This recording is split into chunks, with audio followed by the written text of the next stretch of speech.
We're live. Hello, everyone, and welcome back to Stardust Into the Vast. I am William, and I am your game master for this science fantasy D&D 5th edition campaign. And joining me today, we have Andrew. Hello, I'm Andrew, and I'm playing Mark 7, the Warforged Buccaneer Captain. And Craig. Hi, I will be playing Dr. Gerhard Wieder, the Undead Barbarian. And Cody. Hi, Cody, I'm playing Cardandroya, the Kardash monk. And Sam. Hi, I'm Sam. I'm playing Herschel, the very definition of science fantasy, a tree artificer. It's true. And John. I'm John. I'm playing Durach, the human wizard.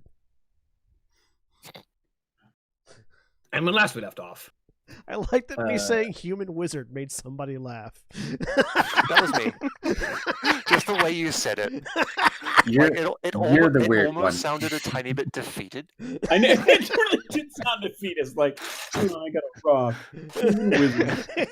I got a rock. It's just everyone else has like really interesting and weird different things.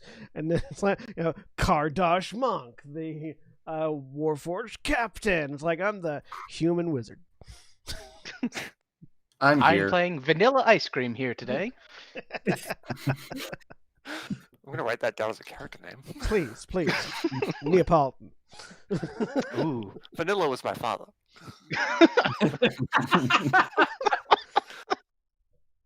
Fuck. Oh, I just murdered a DM. This is my son, Rocky Road. When last we left off. Points at Cardon. This is Rocky Road. When last we left off,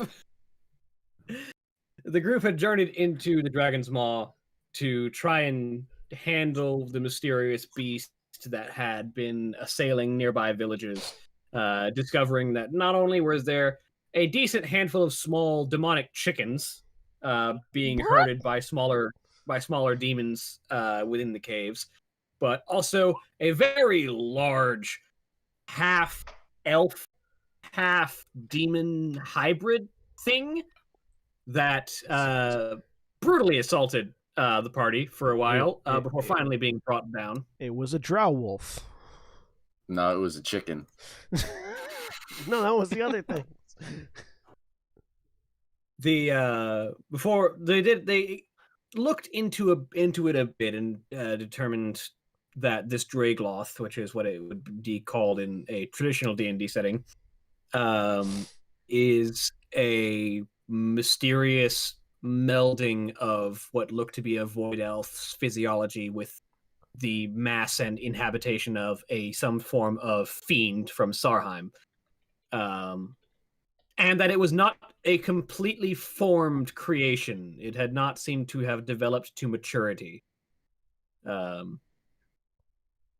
But it was dead, and taking its head with them, they begin to make their way out of Dragon's Maw onto Legion's Stand. Not that it makes any mechanical difference. How much does it weigh? Because it's in my party. It's in my inventory. The head? Yeah. Like, a human head weighs about 8 pounds, so I'm going to say like 20. Okay. Most of that's hair. You can grip it by the husk. No one here has a flight speed. Except Shawsa. Yeah, but I'm saying, speak for yourself. So, Anyway. you make your way back to Legion's Stand. And it's a relatively brief trip. Mostly because of the fact that you have a speeder.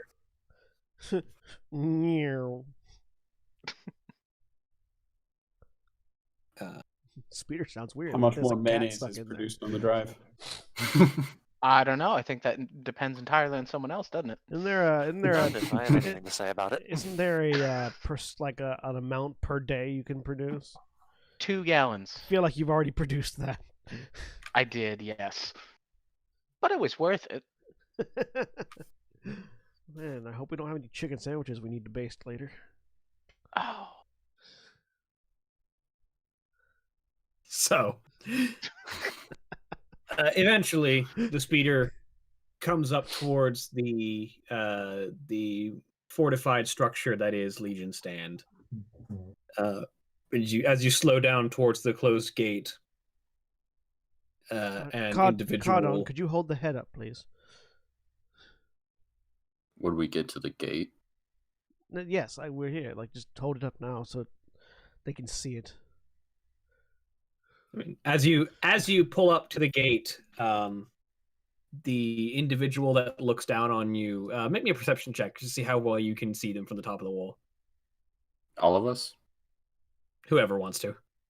Oh, whoops. That was supposed to be normal, but I'll take Oh, that. Oh, yeah, same. Wait. What? 13. Oh, mine did roll properly. Ha ha ha. 10. I rolled a 5. This is some incredible perception, you guys.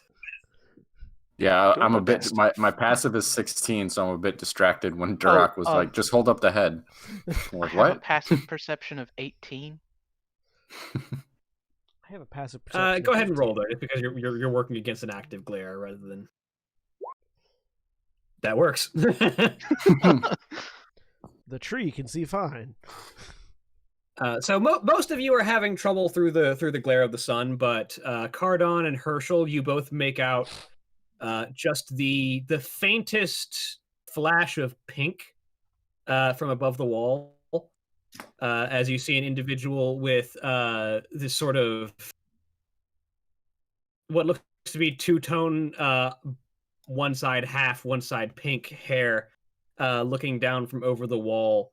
Sorry, you described the hair as one side half and the other side pink. Yeah, no, you One said half one side half. It's all right though. Whatever. What color is Yeah. half? One half Yes. black, one half pink hair. Sort of looking down from the wall.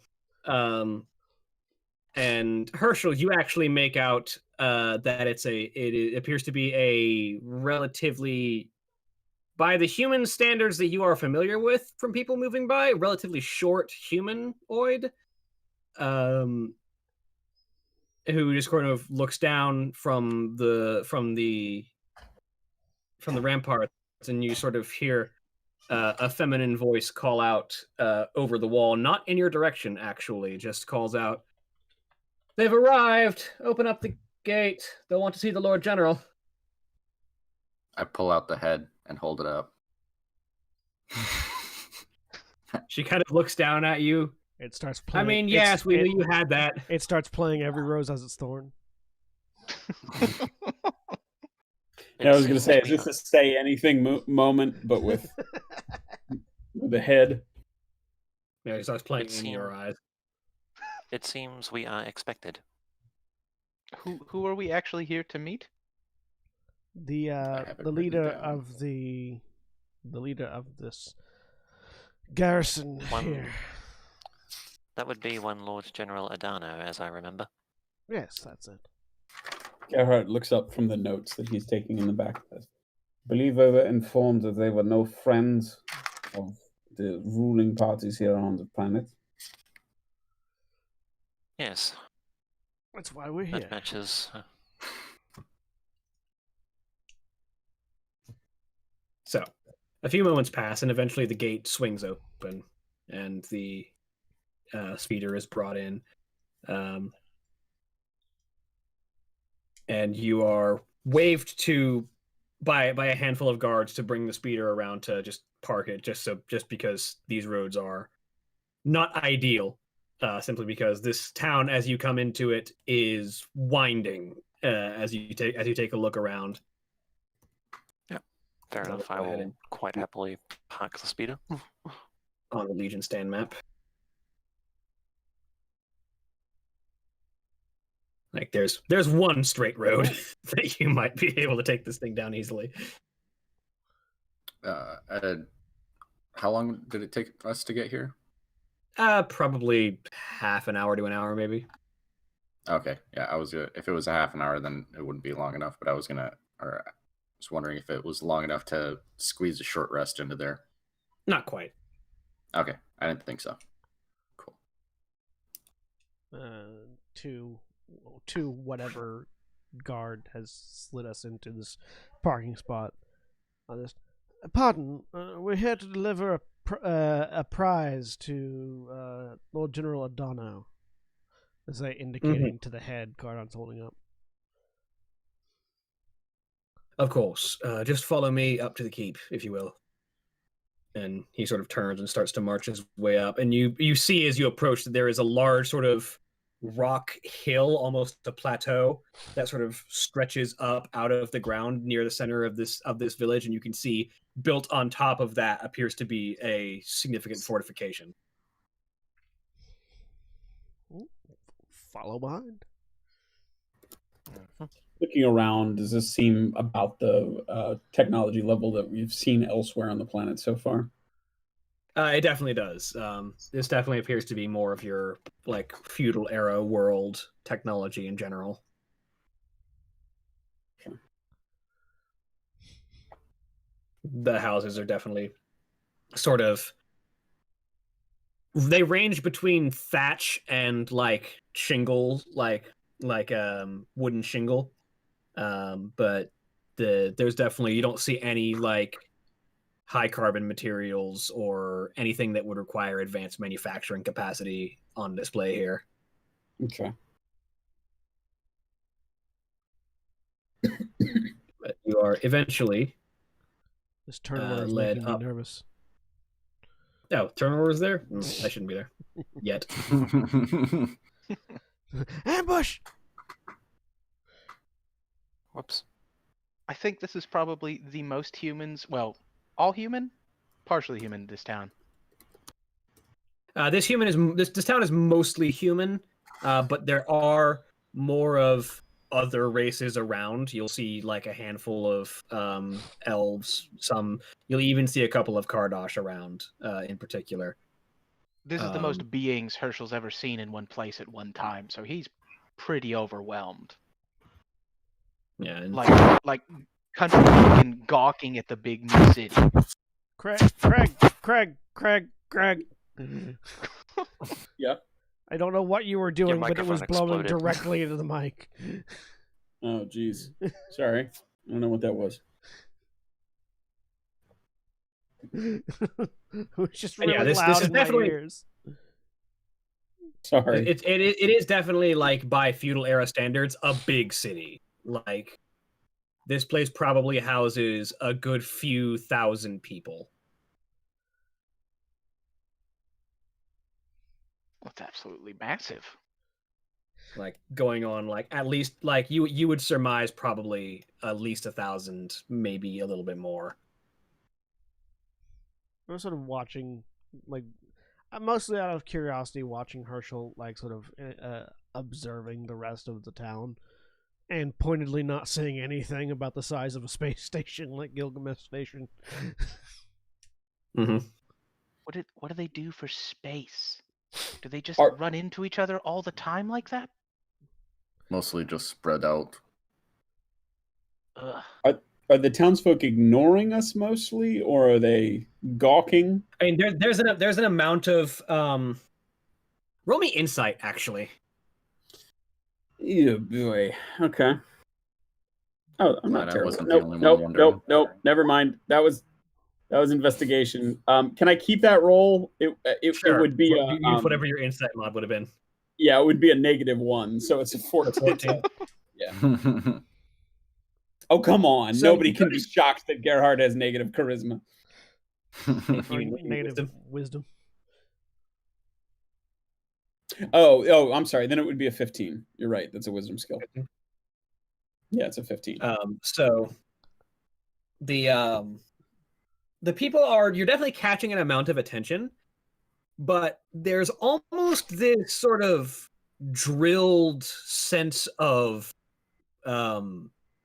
duty among the people that you're seeing around, where they take you in and they have that moment of these people are weird, and then they just sort of have that like keep calm, carry on aesthetic of like, I have stuff to be doing and we need to be working together and getting this society moving forward. And I don't have time to be gulping at the newcomers right now. Is anyone not doing that? Is there anyone just straight up gawping? Me. I mean, yeah, of the locals.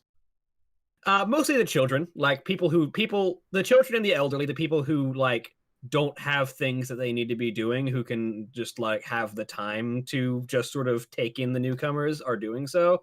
But anyone who's of like working age or like reasonable adulthood is like, I'm working on a task for this town right now.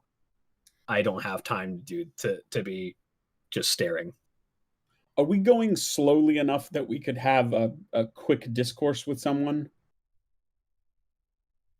Or are we Probably not. along? The guard is keeping like a regular pace up towards the keep. Okay. Like if you stop to talk to someone, you would be getting left behind. And the guard is too far ahead of us to speak to, or we could speak to them. I mean, you could try and ask him any questions you wanted to. Like, he's leading you. He's not walking that far ahead of you. Did he give us a name? No, he just said, "All right, come on." Okay. And we came in from the north of town, right? Yes. You there, guard. Do you have a moment as we walk? I can answer a few questions, aye? What you need? The stone plots that were to the left as we entered the town, to the northeast, I believe. Is that where you keep your deceased? Is the town graveyard, aye? Do they remain there, or you have problems in that area? You talking undead? Not particularly, at least not recently. Good. Any of your ill, any of your ill have an issue with sudden spontaneous recovery followed by odd behavior afterwards? Nothing of particular note comes to mind, though you might want to ask the general himself. He's more savvy of things that go on with individual people in this town.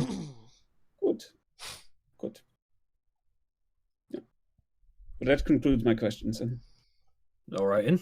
I would like to make an insight check on Dr. Viter. Because that's a weird ass question to just suddenly ask out of nowhere.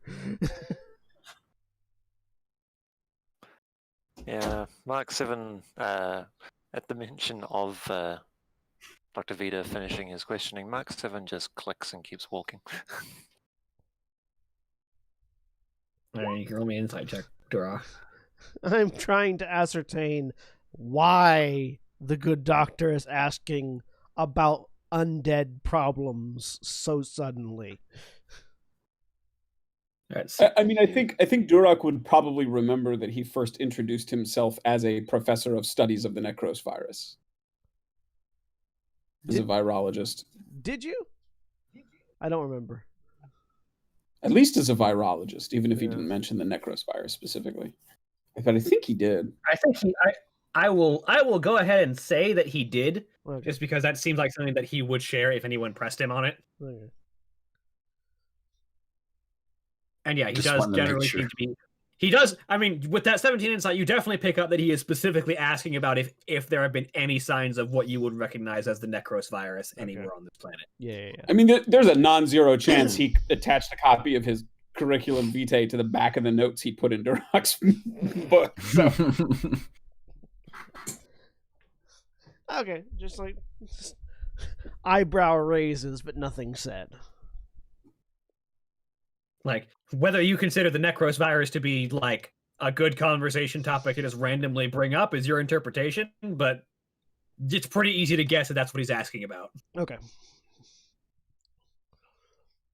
Yeah, just in the back of my mind, just going, what, why? It's important to make sure the dead stay put. I feel like we would have been told, oh, also, there's an undead scourge happening, if that was the case.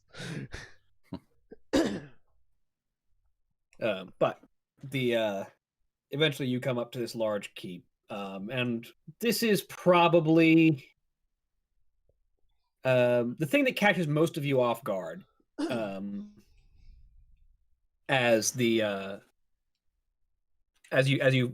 head up the hill, as the dirt path turns to cobblestone, as you head up the hill, you find yourself approaching what looks to be a steel gate, not like iron, steel, like high quality carbon steel gate. Built into what appears to be a particularly heavy stone wall with, again, rather than iron, steel reinforcements, sort of banding the stone together Does this of look the like, rest of the wall. Does this look like somebody basically repurposed a piece of hull to serve as a door? Roughly speaking, like if you had to take a wild guess, the door almost looks like it actually functions, and as it turns out, as you approach, it slides apart like an automated door. Does it seem like somebody repurposed a bulkhead door? Technology. Yeah, like it looks like someone repurposed a bulkhead door to serve as a fortress gate. Oh, I got it. I wonder what. And yeah, the steel bands definitely look like repurposed bits of like ship hull. Yeah. So as we approach, as it opens up, I just out loud. I wonder what sort of ship that came off of. Is there a way to tell? You can roll me technology. I wouldn't be able to tell. Is that just an intelligence check? Yeah, if you don't have technology proficiency. That's about as well as I thought it'd go. Some kind of ship. A spaceship. Yeah. One of them there spaceships. 21. Forgot about my tireless precision. Nice. So, Mark 7 and Dr. Gerhard Wieder, you both put together, this would not be the same kind of ship that you have been told about would be the ship that crashed. Okay. If you had to take a guess, this is probably salvaged from a ship that got shot down by the Divine Cannon. Okay. Trying to place the technology, you would probably say human-made. Okay. Mark 7 just pans the head from one side of the gate to the other. It appears to be of human construction, perhaps salvaged from a smaller ship than the transport freighter that crashed here 5 centuries ago. Yeah, the wreckage of further pursuers or additional aid. Or perhaps someone that simply crossed into the wrong system at the wrong time. Regardless, it appears to make an excellent defensive position for this keep. Yeah, and with those technology rolls, you would know that theoretically, because of how orbits work, a ship could have been shot down in the radius of the Divine Cannon and landed relatively close to this place, just because of the orbit as it comes down. Yeah, like the trajectory could easily place it anywhere on the world. Yeah. Well, I start looking around for someone important. Because I imagine he will and- stand out from the rest. Not unlike Well, a named PC. As it turns out, the important person is approaching you. As you enter, you see stepping out of the main keep on the far side and approaching you, flanked by a handful of guards and also the pink-haired individual that some of you had seen on the ramparts. Is a relatively tall human male, kind of short, kind of scraggly beard, sort of heads down from the chin around the heads down from the sides of the face around the chin.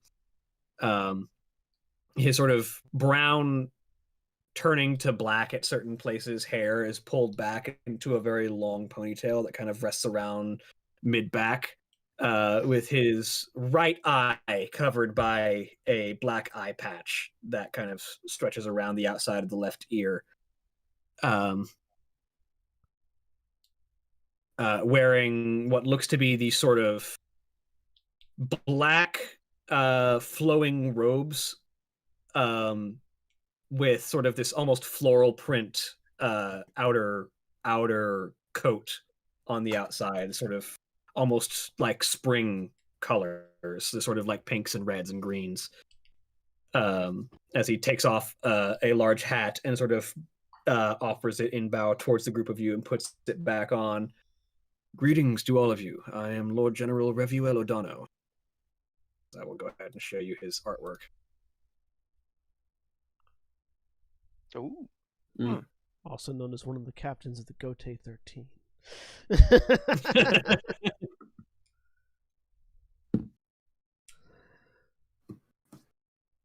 Greetings, Lord Dono. I am Dorak. This is Dr. Gerhard Vida, Cardon, Mark 7, and Herschel. We're here because apparently you have a bit of a demon problem, and we came to resolve it. I say, indicating the head Cardon is carrying. Yeah, lift it up. Had. So I've noticed. An excellent work as well. Thank you. Also, on the subject, we're here more specifically looking for assistance with a mutual problem in the Imperial forces that operate a massive cannon that shoots things out of the sky, I say, indicating towards the gates, of which I'm certain you're all familiar. Quite. And from what my sources have told me, he says, with the sort of faintest glance towards this pink-haired individual, you would be the travelers from beyond the world, from beyond the veil, who landed here more recently. Off to the side, some poor guard getting handed this giant head. Yeah. One of the guards just like catches it, just like, hey! Gets another guard to help him like drag it off somewhere, presumably to mount as a trophy. Yes, we represent certain interests that would have the isolation of The this core. planet removed. I was going to say the core of the divine cannon removed, but that works too. Yes, via the isolation of this planet removed via the methodology of removing the core of the divine cannon, thus stripping the Empire of their power. So you seek the power source of the cannon then? To remove it, yes. Not for our own purposes, but for those of others. Still, if the cannon were to be disabled, that would go a long way towards freeing this world. Indeed. I think our goals can be considered aligned, at least for the time. We have the means to approach the cannon, just simply not the intel to know what to do when we get there. If you have anyone who is more familiar with the layout of Imperial holdings that might be able to provide us with additional information, that would be extremely helpful. I have many, though I would warn against attempting to fly into the Imperial capital. Oh no, not flying. Well, I look back over my shoulder. I can't see the speeder at this point. I'm sort of like trying to gauge how far off the ground it hovers. Yes, I did notice your land vehicle as you approached. It is of a similar make to those the Empire uses. Not fly, at least not more than a few feet off the ground.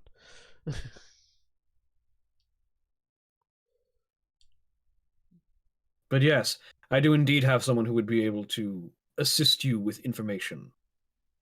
In fact, I think, all things considered, it would be worthwhile that she join you for this, he says as he sort of turns and indicates to the person with sort of the half black, half pink hair.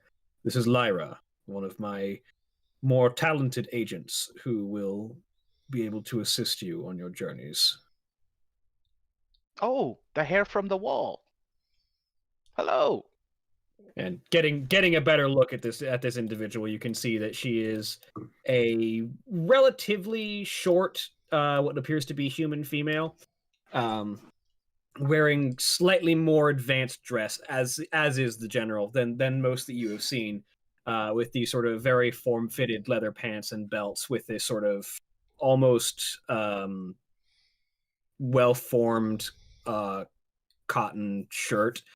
With a well-built collar, and carrying sort of over her shoulder this sort of faintly pink parasol, with these sort of tailored black leather gloves and white boots, and the thing that stands out among that makes her stand out even more than just the color of her hair from the rest of the people around is that not only her hair and a lot of her outfit is pink, both of her eyes are pink, which is an unnatural color for humans. Can I think out of character, I think I know what that is. In character, can I roll medicine to check?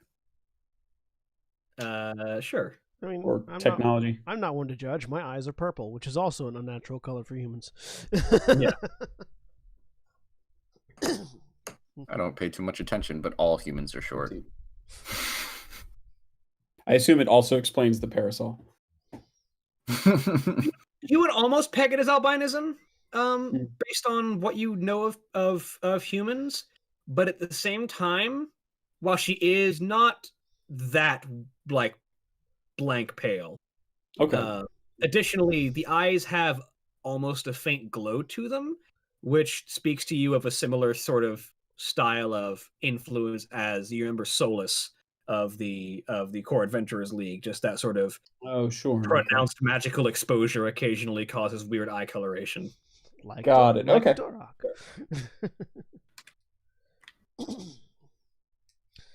Well, certainly, and you would be. And she sort of steps forward and nods. And as the general said, I am Lyra.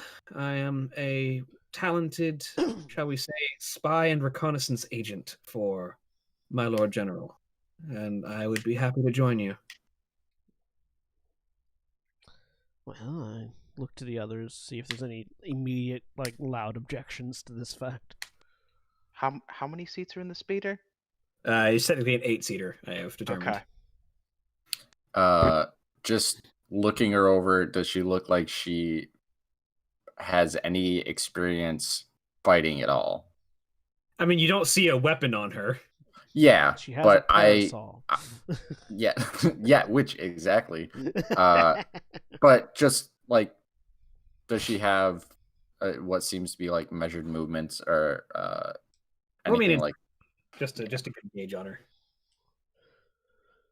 I clicked it. 15. Dun, dun, dun, dun. Does she look like she plays Smash Brothers? What? Experience fighting Smash Brothers. I'm getting real magical girl vibes. So she's Capital M, lowercase g. Mm-hmm.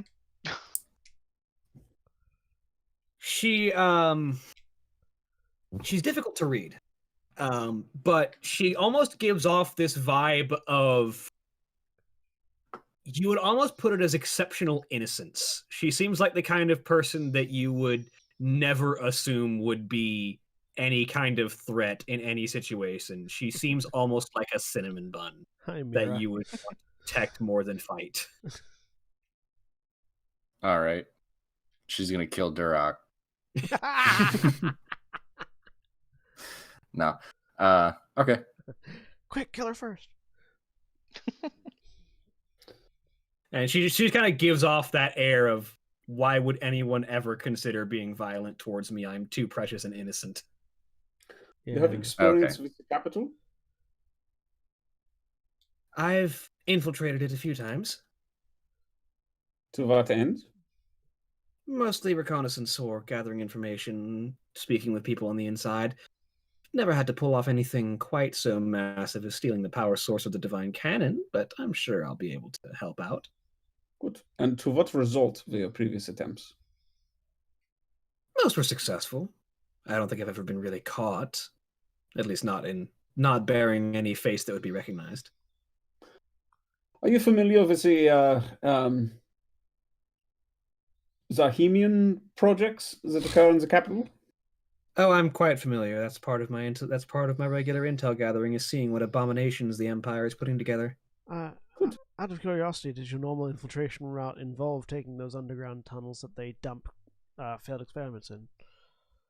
Usually, although with your land speeders, we might get there faster over land. That was the hope. So Lord General referenced that the speeder was not too unlike those used in the capital. Do you feel that short of up-close inspection, it may be something that would avoid a great deal of notice? Well, unfortunately, yours appears to be open-topped, and none of you look like Imperials. Look over at Herschel. What gave it away? Was it the voice?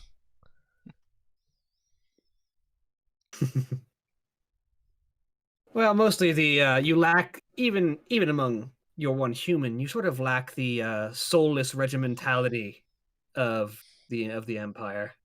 I take that as a A compliment. common bit of confusion, but despite the purple eyes, I believe Durak is human as well. She looks at you under your mask. I don't know what you are, good doctor. Ah, I beg your pardon. I believe we share a certain sensitivity to sunlight. You will pardon the reflective nature of my atmospheric suit. Hmm. You get the sense she doesn't believe you for a second. What matters is that we all have a common cause.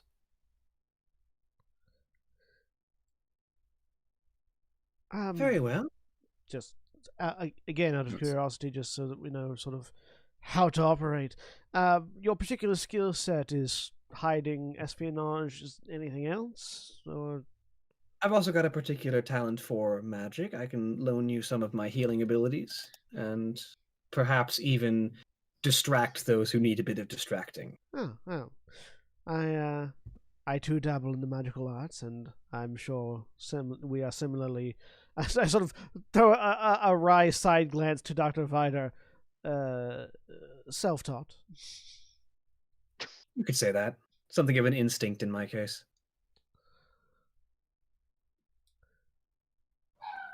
Oh, good to know. Vider makes a note. You are not certain if it is to do with the level of her training or your pronunciation of his name, but a note is made. I think he's pronounced it like 3 different ways now. Yeah. Every time you mispronounce it, it's another stab wound you've earned. It's roughly at that point, another one of the guards comes rushing in, and he just sort of runs over. Lord General, Imperial Patrol approaching the gates. And sort of course, nothing ever goes well-timed in this world. All right. I think you'd all better either lay low or stay quiet if you're going to try and approach, but let me deal with this. I point towards the speeder, wherever it's parked. Is Outside. that Next to the front door. Yeah, well, no, I know. I'm not pointing like directly at it. I'm pointing in its Yeah. direction. I go, is our vehicle laying low enough, or should that be moved? Unfortunately, I think it's a bit too late. I didn't expect we would have to hide it. This is going to be fun. He says as he starts to move out towards the gate.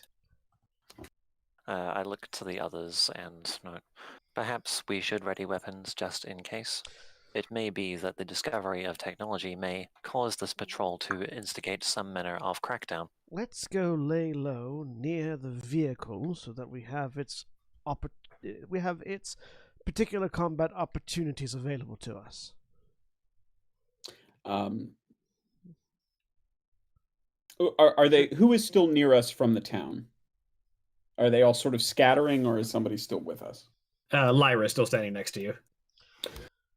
Lyra, do the representatives of the Empire, do they have some sort of long-range transmission? How worried should we be about their ability to contact others? Their transmission capabilities are typically relatively short range, actually. They can communicate helmet to helmet, but their long-range capacity, typically a comms officer will be carrying something larger. You know, if we could... And that should be obvious, yeah? Typically. No, if we could acquire their uniforms, that might be useful. Worst case scenario, if they were not to report back, what would the reprisal be for this town? Down here, patrols go missing all the time. It would simply be a matter of making sure that no one manages to link it back to Legion's stand specifically. I am Then sure that we can arrange that. it appears we have a rather neat solution to this problem, yeah? It would be a shame if something happened to this patrol. Let's, if possible, let's keep from damaging all their equipment. So the group of you, and Lyra kind of gives the group of you a nod and sort of starts walking that way. And all of you notice as she walks, she kind of checks her umbrella for a second, like around the handle of it, and just kind of, after a moment of checking on it, just kind of flings it back over her shoulder and sort of strides confidently, almost with a bit of a bounce in her step, almost, honestly. I have not yet had the chance to rest and recover, but I still have some amount of magical prowess to my fingertips. So, let's go. I will lead the way after Lyra. Yep. So you all step out. I'll be as inconspicuous as a 7'8" tall creature could be.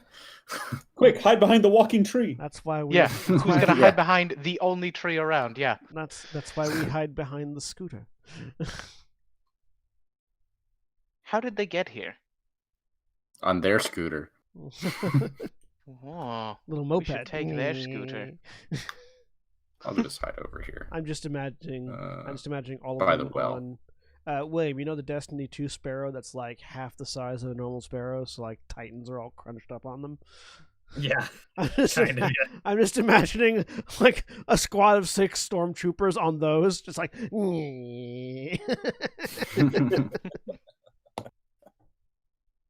There's that one from the Dawning event that's like even super tinier. Yeah.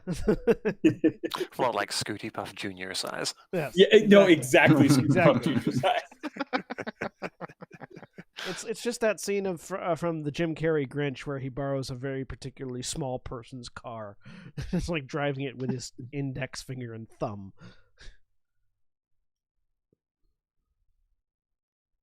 Okay, so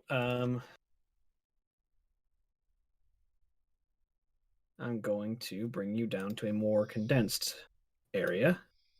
Was anyone else concerned with the size of the graves? Some of those were as big as a house. I mean, that is why I asked some questions.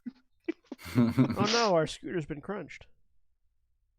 That's just getting it closer to an actual, like, realistic, because Scooty even crunched our too. cars are not actually 15 feet long. Hang on, I actually have you over. One sec. I have you on the No. GM. The Sorry. Canyonero, I mean, Candy in the truck that's Actually, no. Like smells like a steak and seats 35. Canyonero. I mean, like a Camaro is like 12 feet long, so it's not outside the realm of Yeah. possibility. Yeah, but it's Yeah. not like 12 feet long and 15 feet wide. Come on. I have a concept. Go with me on this journey. This is a standing vehicle. oh, it's owned by Ryanair. Damn it. Well, then why don't you like shrink it down to like 4x1? What, like that? There you go. No. That's a better size. Is it? Absolutely, it is.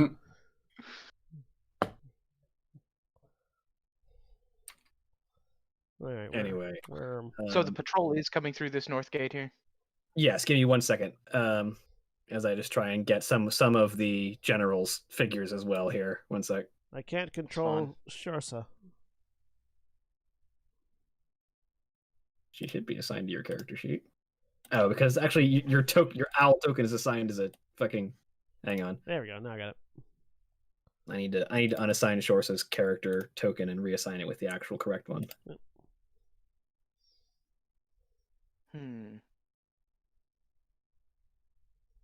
You selected token. Why am I over here by myself?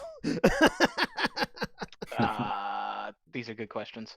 If I were any closer, I would be spotted as definitely not of this world. This was the only green thing anywhere near.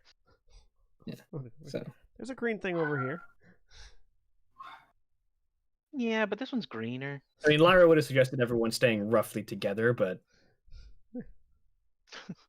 I was simply doing the thing that I had said previously, was like hiding next to the speeder, so that if we needed to use the guns, we could. I forget there's like, guns if you're on short that on thing. spell slots, you may as well get on the guns. Yeah, exactly. Hang on. This tree looks more and more tempting every time. Heard talk of gun. But yes, so as the gate opens, and a trio of a set of 6 people enter the room. My owl is The room. watching from up here. Enter the keep. You know, these individuals are wearing decidedly more advanced garb than anyone else present. Their outfits are a unique combination of like advanced metallic armor and like high quality automated production cloth and leather garmentry. Each of their helmets bears the unique a unique aesthetic of like a solid dome helmet with this sort of like trinocular set of eyes on the outside, as each of them sort of. They're Shinra Electric Company troopers. I told you recognize them. Dan, I was just going to ask if they were full face helmets or not. Seems they're not. As these 6 individuals enter, with 5 of whom appear to be more traditional regular ground soldiers, and one of them has what appears to be more of a ranking armor that is tinted black and red. The individuals are carrying assault rifles, and the one who seems to be in charge is carrying what looks like a shotgun. Is one of them just like weirdly huge and bulky, just for no apparent reason? No, Like, not as far as you can just tell. card-on size. Okay. Yeah, that's my shtick.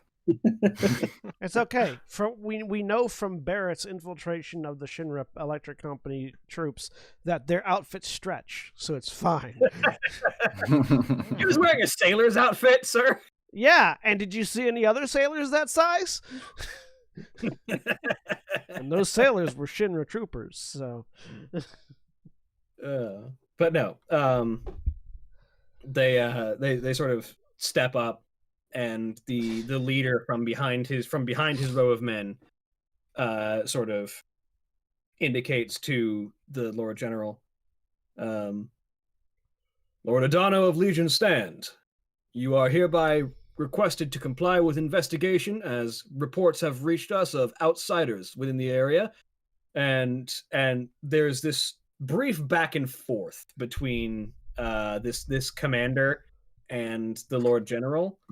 And it almost strikes you that these people are oblivious, because they're talking very specifically about the presence of, you know, unique outsiders and some form of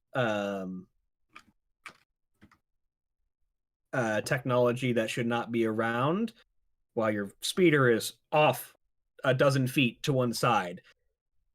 Either they're just really focused on the general for one reason or another, or they're just completely oblivious to the thing's presence. And you're I have a question.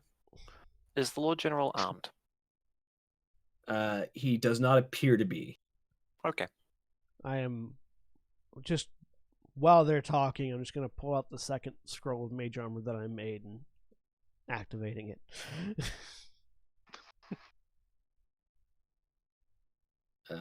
And this conversation goes on for a few minutes, until one of them kind of like glances off to the side and finally seems to notice the vehicle, and brings it up. And you can sort of, those of you who can see the Lord General from where you're standing, can sort of see that sort of titch of annoyance on his face that one of them finally managed to notice it. I would like to make an insight check on these troopers. Like, maybe I can determine the source of their distinct focus and or complete obliviousness. Like, is that training or something else? That's what I want to find out. 18. They can't really see. You suspect, based on your insight and from what you can read, not just of them, but also of Adano, he was doing something that was drawing their attention specifically to him, and it wore off on that one. Huh. And he seemed to have noticed it. And now that he's called it out, the rest of them notice it. And the guard captain immediately rounds on Lord General Adano, and he sort of raises the shotgun and he says, Lord Adano, you are hereby placed under arrest for possession of forbidden technology. And he kind of he looks at the six of them. I was afraid it would come to this. And he kind of reaches up to his eye patch and pulls it off and just shouts, Helgram! And we're going to roll initiative as what appears to be the shadowy outline of a massive figure in ornate black armor with a flowing cloak around it just kind of appears over behind his shoulder. Ah, he summoned Golbez. Need a turn tracker. See, I was going to say, he's an astral monk. No, specifically, he's an inner self warlock. William. Ah. Oh, Turn I remember tracker? that. Sorry, yes, let me put the turn order on. Yeah, he summoned Golbez. His inner self is Golbez. His persona is Golbez.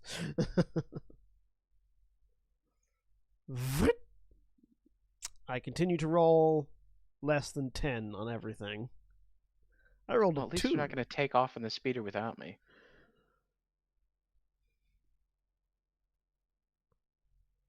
Roll initiative. I really need to get that NPC initiative macro into this game. I was trying to get it into Gran Terra, but it didn't work.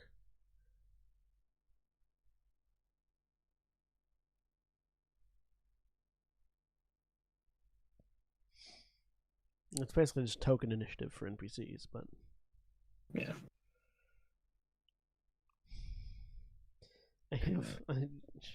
I like that I have the highest modifier to my initiative roll, and I consistently get the lowest initiative.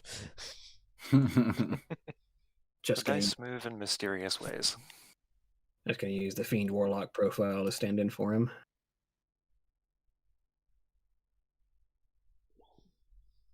Going at initiative 8. As is Lyra. No, Lyra has initiative 18. That was weird. Oh, because I was selecting her at the time. All right, has everybody else rolled? The 5 of us have. Okay. And then I need a Nocturne Elite Trooper and Nocturne Empire Trooper. Herschel gets into the land speeder and tries to hit the reverse. The only problem is Herschel doesn't know what all these buttons do. No. Herschel doesn't care what all these buttons do. An exceptionally important distinction. Hits a button at random. Starts playing music. Whatever button I hit, it's obviously the button I meant to hit, so it's fine. I have to listen to my tunes while I drink coffee. Everyone knows that. All right, so Can't Cardon, you're up first. Okay, so he's been leaning back up against this house, and then as soon as he said Helgrim, he just sighs and goes, all right, and pulls his short sword out and then darts around the corner. 1, 2, 3, 4. I need to get you that updated token for that. 5. Yeah. I changed his hero forge art again. And I don't know if this guy gets an attack of opportunity since I got to this square. We'll say he does. Let's see how pitiful that's going to be. Natural As 20. he kind of reaches out and swings a tonfa at you. Oh, Please, police baton. Does a 16 hit you? No. Yeah, I didn't think so. So yeah, he kind of just deflects that with the short sword, and then which one looks in charge as I was running toward them with murderous intent? The one with the black and red armor. Okay. And So a shotgun. yep, this guy over here is gonna get stabbed Maybe. Probably. 24. Yes. Just maybe. That's not supposed to be there. So just 6 points of piercing. Ow. And then bonus action, I'm gonna pop this guy right in the nose. 24. I'm assuming it's for only 4 points of bludgeoning damage. All right. 4 to him, 6 to the other guy. And that's me. Next in line is Lyra. Greetings, locals.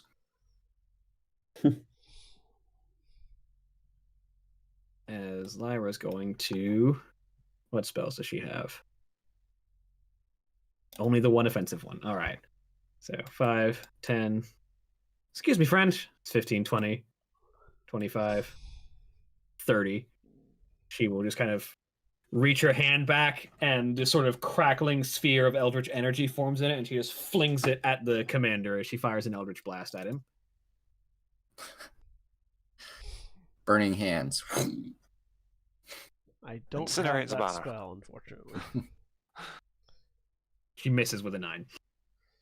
Ooh. Herschel, you're up. Okay. We have a drop top land speeder. I'd love to just clamber in the back of it. That's 20 to the back square. What's not driving? Is the front square driving? The That one or this one?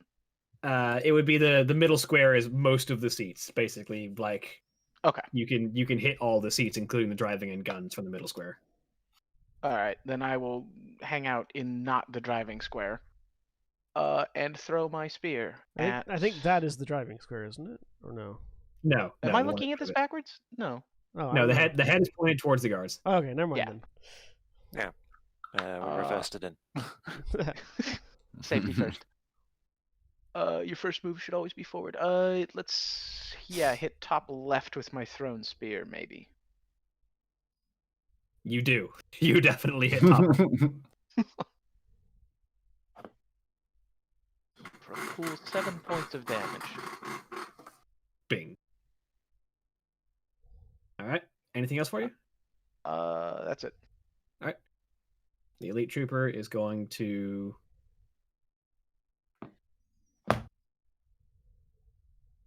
He's going to turn around and fire his shotgun at you. Cardon. I was say, at who? He will make 2 attacks with his shotgun aimed at you. How much damage does the mounted assault gun on the land speeder do? Because it's not listed in the vehicle. It should be on its attack. It's not. It does a Yeah, D10. it's not checked as an attack. It's because it's not. Because There technically, it is. it's meant to use the operator's ranged weapon attack. Oh, okay.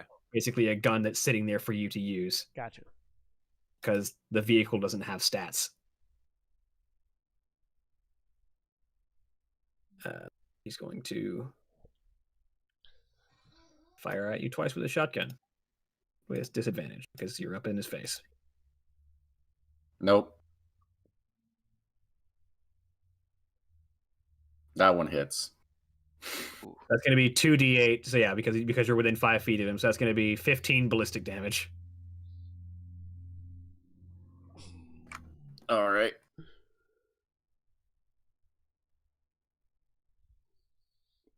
And that is his turn. Dr. Veter. Time for the barbarian to stand in the back and take pot shots. Know it. You know how I roll. Let's see what. I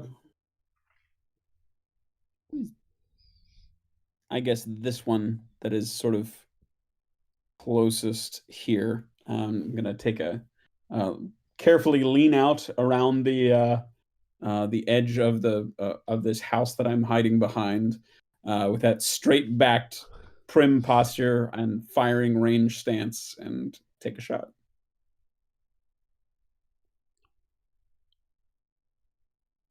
$19. That'll hit. There's not an ounce of focused fire among you, and I love it. 4 Every points single of one of your attacks has hit a different person. damage. 4 points of damage. We're hoping Anything that else? eventually you'll kill one of them. I will duck back behind the house. And that is the end of my turn, please. Mark 7. Well, at risk of spreading the injuries even further around, Oh boy. I'm gonna move. Can I get to here with 5 feet of movement? Absolutely. I mean, presumably, if we soften them all up evenly, they'll probably surrender, right? Pardon Yeah. me. 15, 20, 25. And I'm going to start with this quote-unquote gentleman right here. With the Alright. short sword. 16. That hits. Cool. As Mark For 8. goes to work. Still He's standing? not looking great, but he's standing. Cool. Then I will... hang on. How many points do I need to spend for it? Yeah, I'll spend 2 focus to stab him again. 26. 11. Your minimum damage kills him. He had 2 hit points left. Stay in a line. Stay in a line. Stay in a line. And then I will fire up my hand crossbow at the commander. All right. 26 That'll hit. for 8. Yep. So on their turn, I'm assuming that's the end of your turn. Yes, that's all I can do, unless I... Oh, wait. You know what?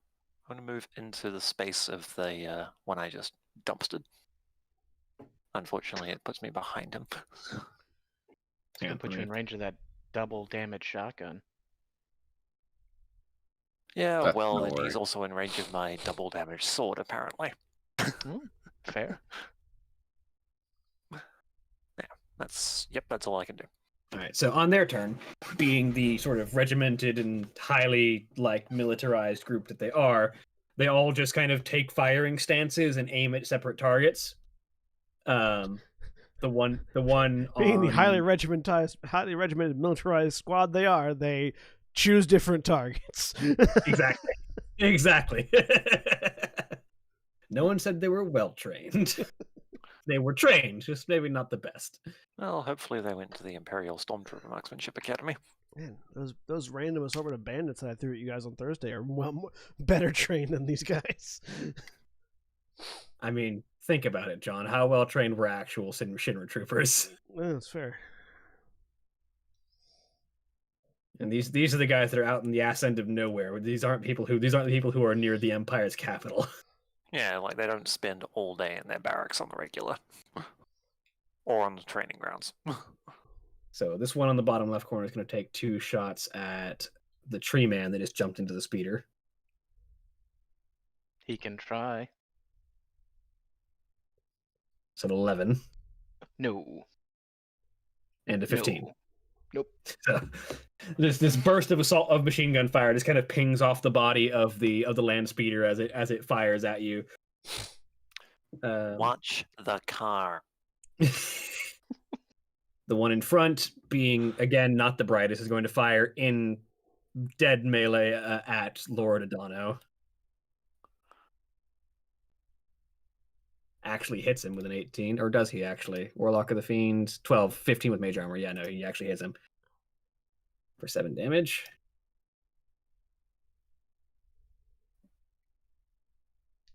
And then misses him. One on the bottom right is going to actually take a motion, is going to step over here Damn it! to flank with his commander and try and shoot at Mark 7. Alright. And is going to take a flat roll that way because he's no longer at disadvantage. Because he had disadvantage for being in melee, but has advantage for flanking. So he gets a normal roll. 20 Does in fact hit. for 5 damage. I'm gonna intercept that. All right. Ooh. Let's see. 1d10 plus my proficiency. So let me see if I. Yep. You take 1 point of damage as the sword flings out and takes the brunt of most of the bullets, I guess. There's just like one stray shot that clips Mark 7's I shoulder. mean, yeah, and like the there's a assault tear rifle in is their jacket now. the assault rifle is a burst, so I feel like he just kind of like shoved the sword in front of the barrel, and most of the shots just kind of ricochet away, and then one of them just kind of clinks across. One of them hit your foot. My bad. Second attack is a natural one. Shoot your commander. No, I'm just kidding. As he tries to fire again, and the gun just kind of clicks. He's like, "Oh no!" He takes a second to try and fix the jam. Then the last remaining one is going to shoot at Get Cardon. in the line. Get in the line. That's a 7, which misses you, and a 23, which will hit you for 5 damage, Cardon. All right.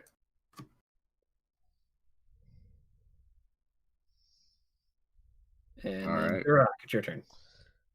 So I'm going to cast an improvised lightning bolt spell, and by cast an improvised lightning bolt spell, I mean get in the speeder and hit the gas.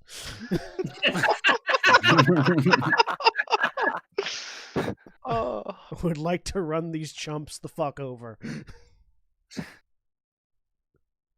Oh man. drive me closer, Dorak. I want to hit them with my spear. I mean, you can hit things with your spirit range. Once. That'd be like a dex save to dodge. Like, I feel like they weren't expecting the speeder to go. They really weren't. Make me a land vehicles check with advantage. I have no proficiency in this. So what skill So would just you a like me to dexterity use? check with advantage. it's left in reverse, and you just drive farther away. Oh, the dog leg first gear. Why do we even have this? 11. You'd have to ask wrenches. So then let's see if they can dex save this. I'm gonna call this an opposed check. Out of curiosity, do some of them still not realize it's a speeder due to the Lord General's interference? No, now that the combat has started, they seem to have realized what's going on. Oh, okay. I looked up the rolling sphere mechanical boulder trap out of curiosity and realized that does way more damage than I expect you would allow. Well, one succeeded, so they managed to step out of the way, or at least duck, because it's a spear. They just duck and it passes over them. The other one does not, though. Would they have to duck or hit the deck? They'd have to go They prone, I might- imagine. Either way, So I this knock one- him prone. This one will say falls prone, so I'm gonna put the. I'm gonna put this one. And then I'm gonna have you roll me 2d10 plus 4 for damage. 17. This man is dead. I feel like it The comes. vehicle is now over here Yeah, it comes to a stop over Oh, here. mind the Rams house. as it rams into this house. Eh. I look over at Mark 7. I think I scratched the paint. And then I'm going to bonus action Misty Step out of the car. Up to this tower that at least what I think is a tower. Yes, and you can definitely reach it. It feels like insurance fraud. I feel like Durak and Crack from our Star Wars game would get along really well. So yeah. It looks over at Mark 7. Sorry, I scratched the paint. An ethereal crown appears around his head, and then he vanishes.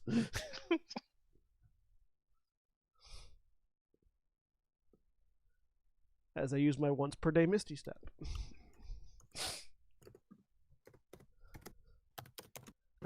And then I'm gonna shift over so that is there cover that I can take up here so that I'm not easily seen? Yeah, I'd say you can get like at least half cover from the tower. Yeah, I will. I have a phone call. I'll be right back. I will Alright. get into half cover, having just run over a dude, left Herschel next to another prone dude, and then pieced the fuck out.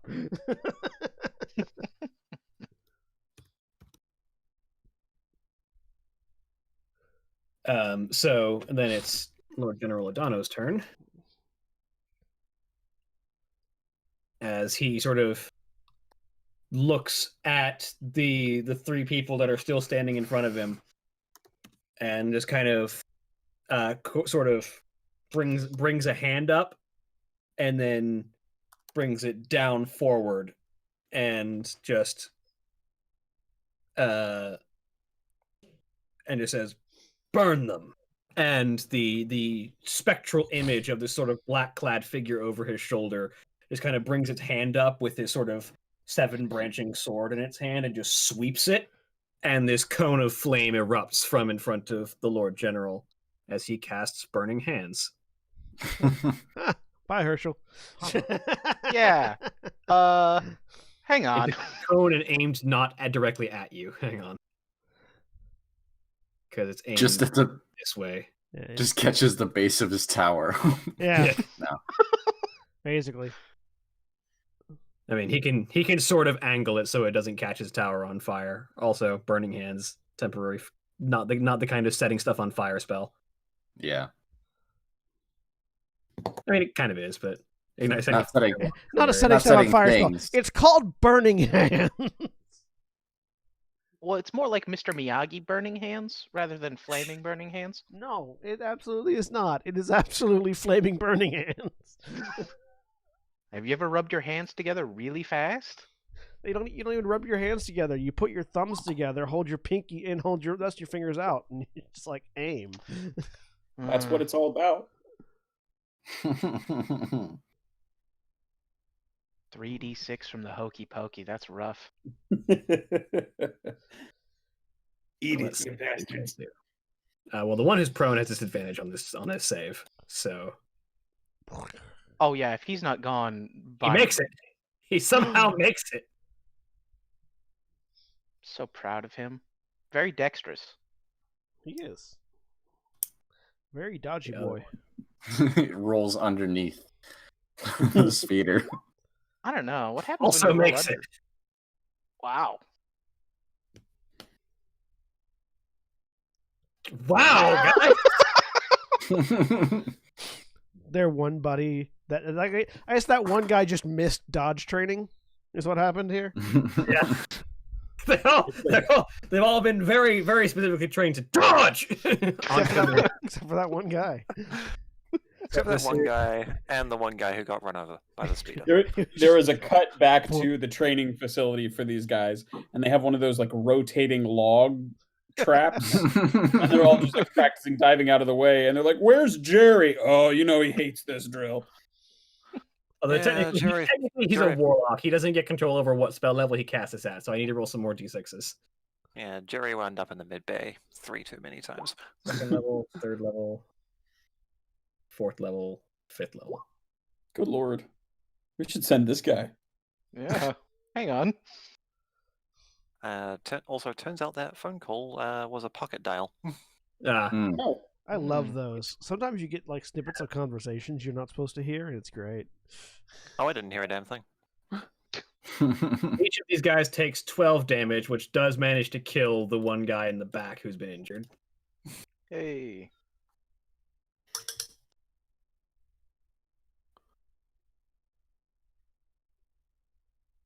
And then that's one of his 2 spell slots. Warlocks. Or does he actually have 3? I don't think he does. Warlock of the Fiend, what's your... Oh, he does actually have more than that. Right. Fiend Warlock. The profile for the Fiend Warlock has more than that. Da-da-da-da. Guard, steps forward, steps forward, steps forward. And the two of them are going to try and stab into the guy who's prone. They Affix have, bayonets, charge! they have advantage. He manages to hit, which will finish off this one. And then the other one is going to try and hit the... He's technically flanking with you, Cardon, so he also gets advantage.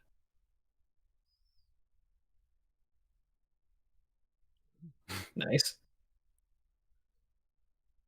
See, if I hadn't run that guy over, he would have missed. So, Although that does 2 damage because he is using it in 2 hands.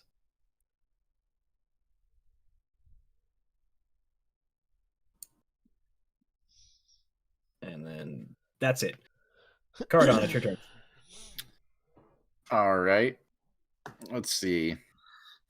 How rough is shotgun over here looking? He's taken 26. He's not looking good. All right. Well, here comes a short sword. 19. I'm assuming He's hits. dead. He literally had 1 hit point left. Well, here's the thing. I'm gonna. Okay, yeah, no, it was gonna be non-lethal damage. Okay, that's fair. He flips over. He flips over the short sword and just slaps him square between the eyes. With the So right in the third eye on the helmet. pretty much. And it probably dents the helmet, saving his life. So, just for shiggles, it would have been max damage. That and helmet then is not getting back up. nope. Yeah, the helmet kind of cracks and sparks a bit as the advanced optics inside are kind of cracked and shattered. Said, and just save the collapses. uniform. And then he'll toss the short sword to his other hand, and then now that that hand is empty, he's going to unarmed strike this guy for 17. That'll hit.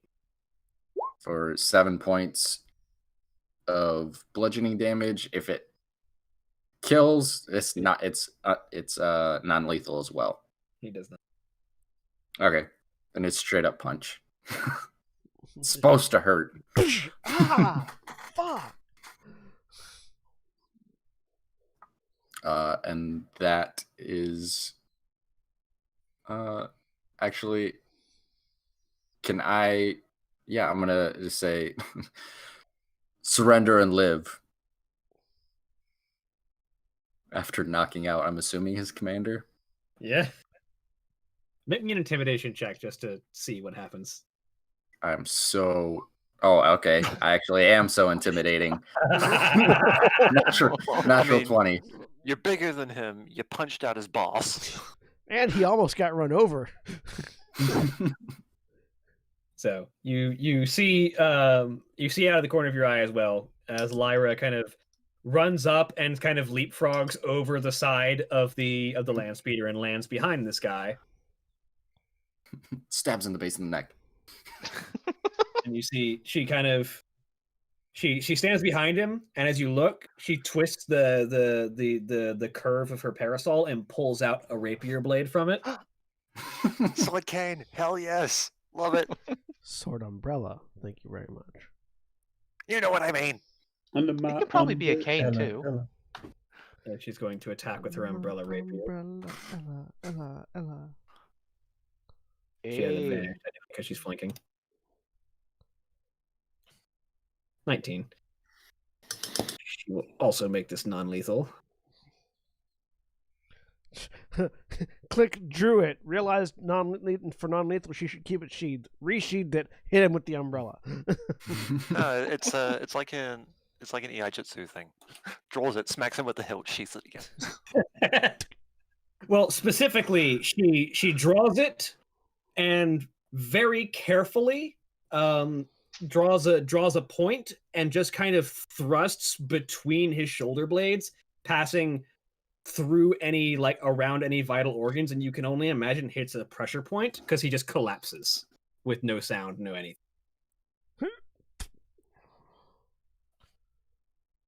And as she draws the blade out, you don't even see any blood coming from it. Like, she very specifically missed anything that would have been vital. Ah, a needle rapier. Got this And then Haku puts it looking back. motherfucker over here. I mean, her art stand is her art stand is actually Neapolitan. I know. As that brings an end to the conflict, we have 4 dead men and 2 unconscious. My head peeks back up over the top of the watchtower. I think we got them all. Where did you go? Over here. Hank, you ran into this building and left me in the lurch. I figured you'd be fine. Also, I can only take myself. I was, but okay. See, then I wasn't wrong. And at that point, Lyra walks over to you, Cardon, and just kind of puts a hand on your shoulder, and he says, "Let me help you with that." And she's going to, with one of her spell slots, cast Cure Wounds on you. Oh, did we want these guys not to be dead? I will climb down. Just so long as their armor's mostly intact, I think it's fine. You heal 7 hit points, Cardon. All right. I would like to search the commander for anything of note about his person. I got a new shotgun.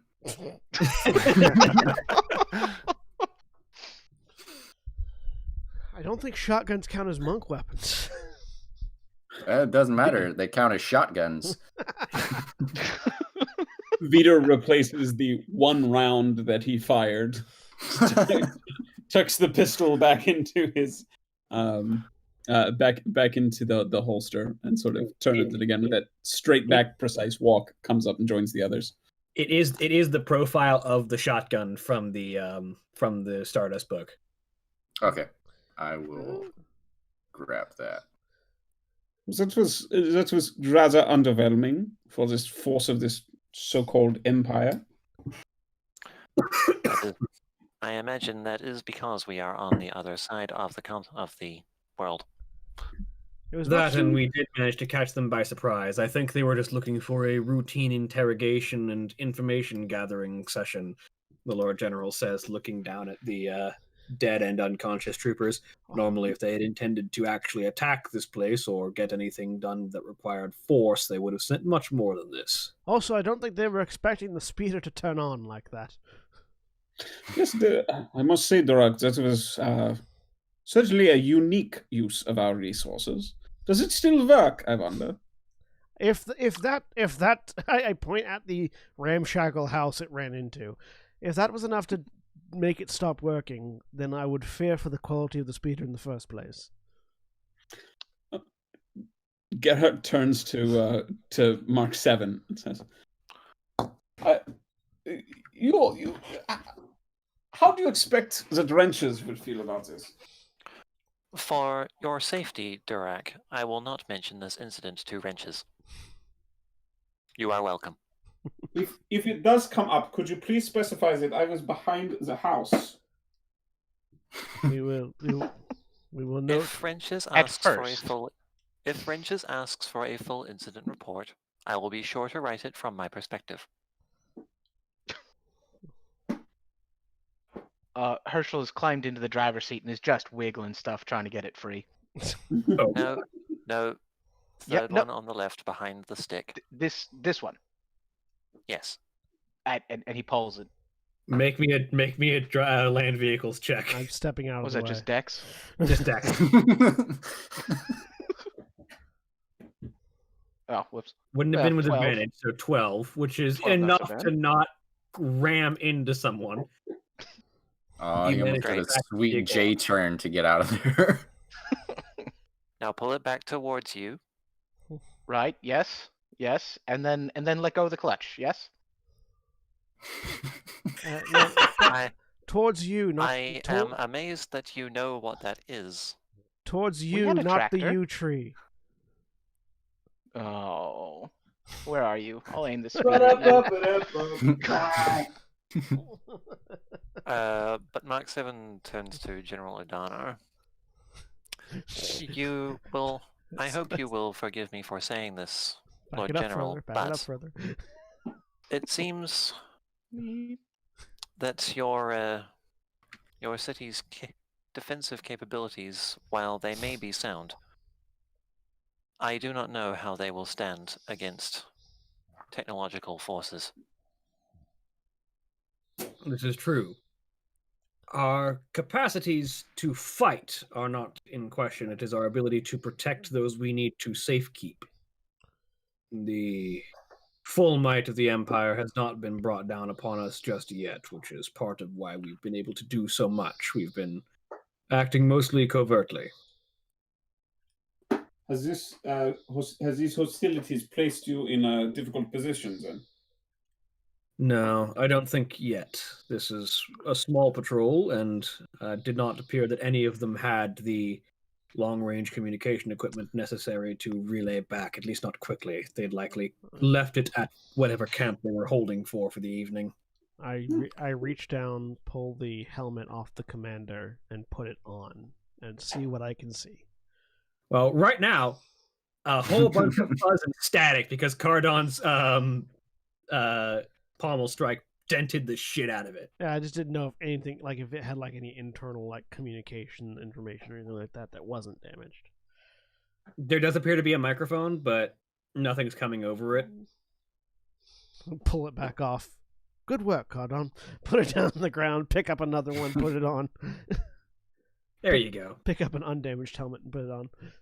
You are greeted to the advanced optics of a Nocturne Empire trooper's helmet. While wearing this helmet, Nocturne's advanced helmets grant the wearer dark vision out to a range of 60 feet and allow them to communicate with any other creature that has this trait within 1,000 feet. I'm not saying anything. I'm just listening to see if there's any communications coming through it. Not within 1,000 feet. Well, How busted is the broken one? Like, are the electronics inside completely shattered, or is it just the frame of it? It's sparking a bit, and the optics of the glass of the optics is cracked and probably will need repairs. What about the communications portion?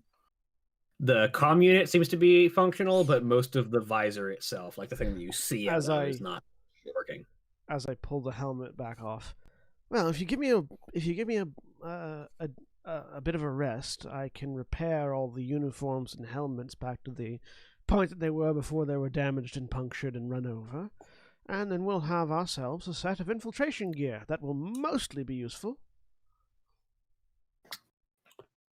I'm sadly picking through the normal human gear. But mostly is appropriate, I think. Yes. Yeah. So at least my containment unit, some of the helmet may be a difficulty, but I certainly should be able to co-opt some of the communications therein. The helmets in particular are quite useful. They have long-range communications up to 1,000 feet with all the other helmets, as well as dark vision while wearing them, which will be useful for all of us.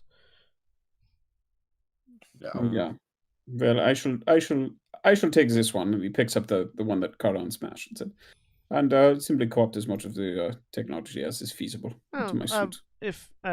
If you give me a while, I can repair it. The commander's uniform looks different from the others and may be useful in getting us through particularly tight quarters. Very well done. If you'd like to co-opt one of these, I say holding out one of the soldier ones, which we have enough that we could lose one and it would be fine. Yeah, I'm gonna pick up one of the soldier ones and clip it onto my belt for later. Same. And I'm also going to, while everybody's doing their things, I'm going to look over the two that are unconscious and see if I can figure out about how long that they're going to be out Stay that of way. it. Yeah. Am I right in my assumption that the helmet would not fit over my helmet? Definitely not. Okay. Could I fit the other armor over the Atmos suit though?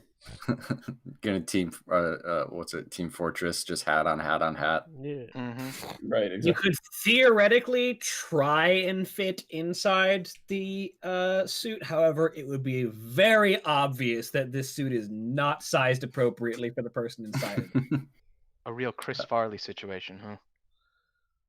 Aren't you a little fat to be a stormtrooper? I are cannot these see a thing in this helmet. are these They're not Atmos suits, though, right? No, these are decidedly not atmospherically sealed. Okay. How do they stand up versus like quality of armor for what we're wearing to what they are? They're roughly comparable. Like these are definitely advanced materials. They would stand up relatively well. The security gear is the equivalent of. Let's see. I need to find the medium armor and the light armor. Yeah, so it would be the equivalent of a light body armor for the regular troopers, and then the elite trooper is wearing the equivalent of a flak suit. Could I make my outfit look like theirs with like illusion magic as opposed to, because I can't use mage armor from wearing armor and I'm not proficient in armor, so Theoretically, you probably want like a disguise self spell. I don't have that. I mean, you can still wear the armor, you just won't benefit from it. Disguise self is a but I can't. I also Uh, then can't cast mage armor if I'm wearing armor. Yeah, that's that true. I can't benefit from. Also, Yeah, like you can't cast. you also can't cast spells. Period. Yeah, Yeah. and you've got a bunch of disadvantage on like physical stuff as well. Oh, yeah. Gorak, Lyra, Lord General, do any of you have illusory magics that may be useful to us in assuming disguise? Some amount, though I do not have the certain spells that would be most useful are beyond my ken at the moment. I mean, I do, Lyra says, as her form shimmers and transforms to take on the appearance of one of the troopers, but it only works on me. Ah. Sorry, no correction. But it only works on me, she says in the voice of the male trooper that she turned herself into. I look over at the Lord General. You wouldn't happen to have any spell scrolls or books or anything lying around that one might be able to Oh, yeah, peruse? I had asked you, Cody, what's your strength score? It's only +2. 2.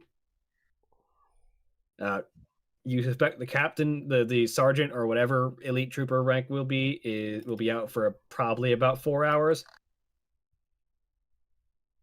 He's Concussion. gonna have one hell of a headache. The regular trooper that got hit with a pressure point from Lyra will probably be out for about 6. So I will grab. I'm assuming he's got a set of manacles on him. The sergeant, yes. All right. Take the well, uniform he's off wearing first. those. I'll take his gloves off, and then. Well, do we need the commander's outfit? It'd be useful, especially if I don't have the ability to learn how to cast the proper illusions.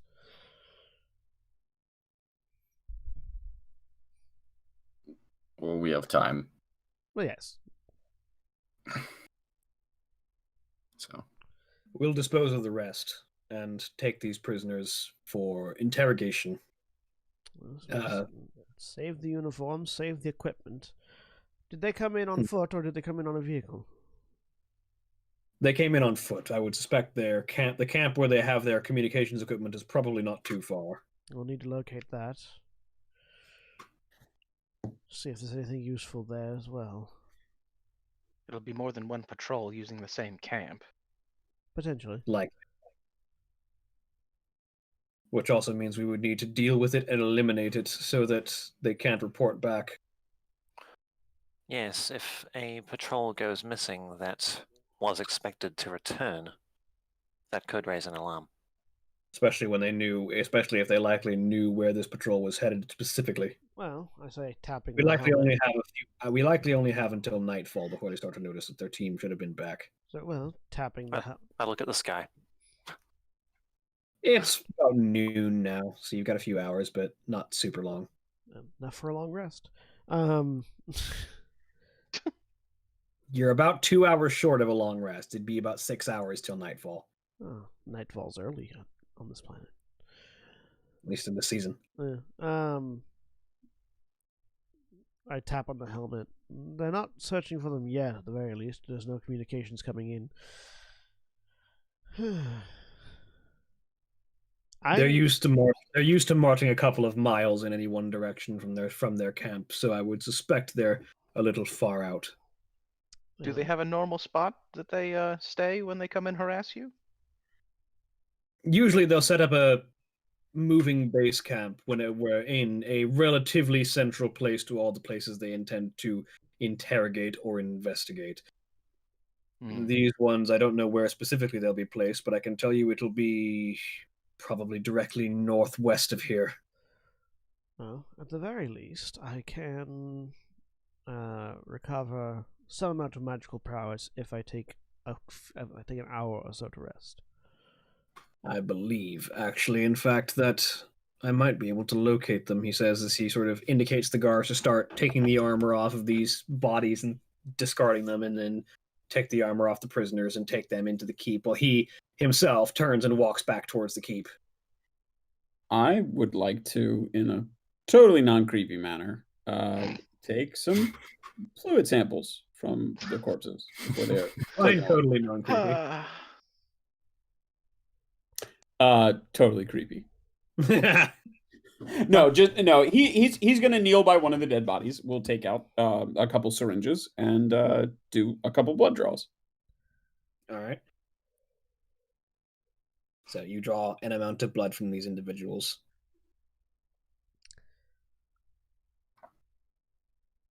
You can presumably test it at your leisure. Thank you. I would like to look for any sort of Zarhemian tainting to the blood, and also any presence of the Necros virus. You find, probably over the course of the next short rest for the next few hours, neither of the two within the blood samples of at least the ones that are dead bodies here. Okay. Good. So if I take a short rest, I can use Arcane Recovery and recover one of my second level spell slots. If we take a long rest, I can take I can swap out one of my cantrips for the mending cantrip, and I can fix these uniforms and helmets. During the short rest, can I use my Tinker's tools to try and fix that helmet? Sure. Cool. So short think- rest, Yeah. I recover 1 second level spell. Nope. Where are we taking the short rest, by the way? In fact, I think you find a wire that was probably crucial and snap it. This is unnecessary. Rip. Now it will require magic to fix. I imagine. Oh, I hope do not press means press right away. I imagine we're taking the short rest somewhere around here, around the speeder. Yeah, I'm just curious if they let us use a building or if they're okay. The Lord General gets some people on fixing the one building that you put a hole in with your speeder, but Sorry. I did ask the Lord General if there was any sort of like spell books or scrolls that I could study that they might have had. you get back that we may have some things available for you. In fact, some of them may be helpful for your infiltration, though I wouldn't expect too much. The study of the arcane is difficult with the Imperial rule. Most of what we have learned has been through other means or self-study. And I will Peter's basically like, I'm in hell. I will basically spend the short rest, aside from meditating on arcane things, with one of those working helmets on my head, just listening. If I have time after the testing, I would like to see if I can find a way to incorporate the communication software into my suit.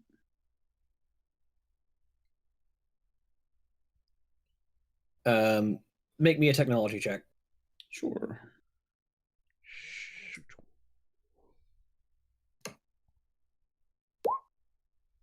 Oh, 25. It's relatively simple tech. You find that you wouldn't even need to really incorporate the tech into your suit. You can just patch your suit's communication technology into their frequencies Fantastic.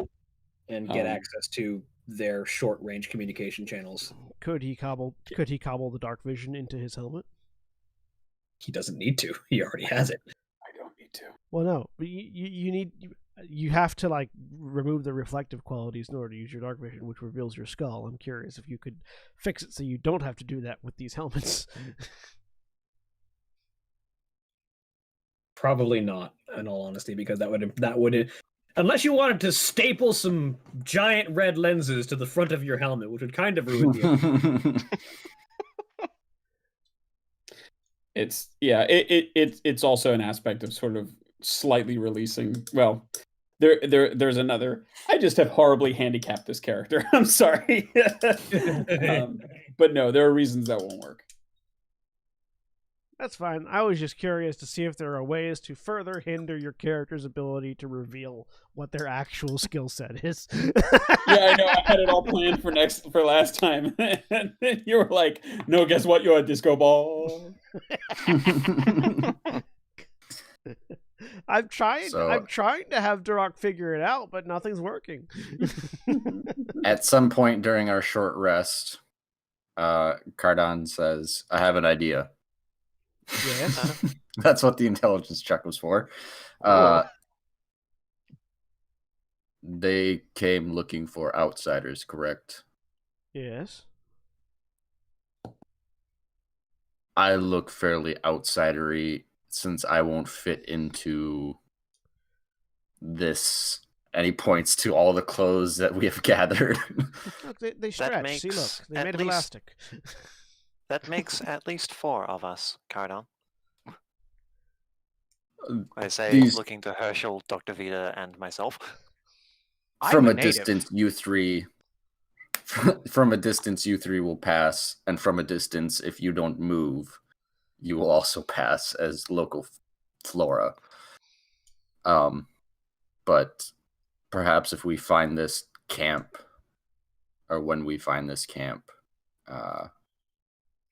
using these manacles, can use me to get closer. He's Play Lyra. prisoner. Correct. Are the Imperials predominantly human, or do they feature aliens among their ranks? The only humans are the primary race of the Empire.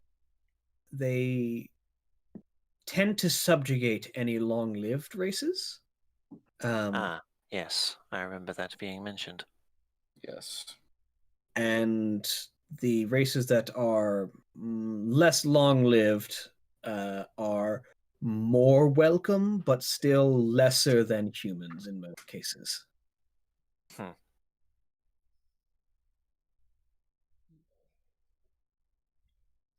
An immortal automaton like yourself would very much not be welcome. I mean, we could That also. is one way to describe myself, I suppose. Although, from your choice of words, I got the distinct impression that you might be thinking I am looking to sign up when that is decidedly not the case. No. I'm just saying that you would not be something they would look kindly upon. Unsurprising. I don't hate your plan, Cardon. However, I have a slight modification that might work better. Lyra and I can wear these uniforms and helmets and appear as if we belong. Dr. Vida could as well. Though it would require him to remove his helmet. So that's again, I am, and there's a long pause, immunologically compromised to the point where I don't believe that would be wise. That is your choice. I just, a matter of safety, Duroc. Certainly. Roll me a perception check, Dr. Gerhard Wieder. I would be happy to.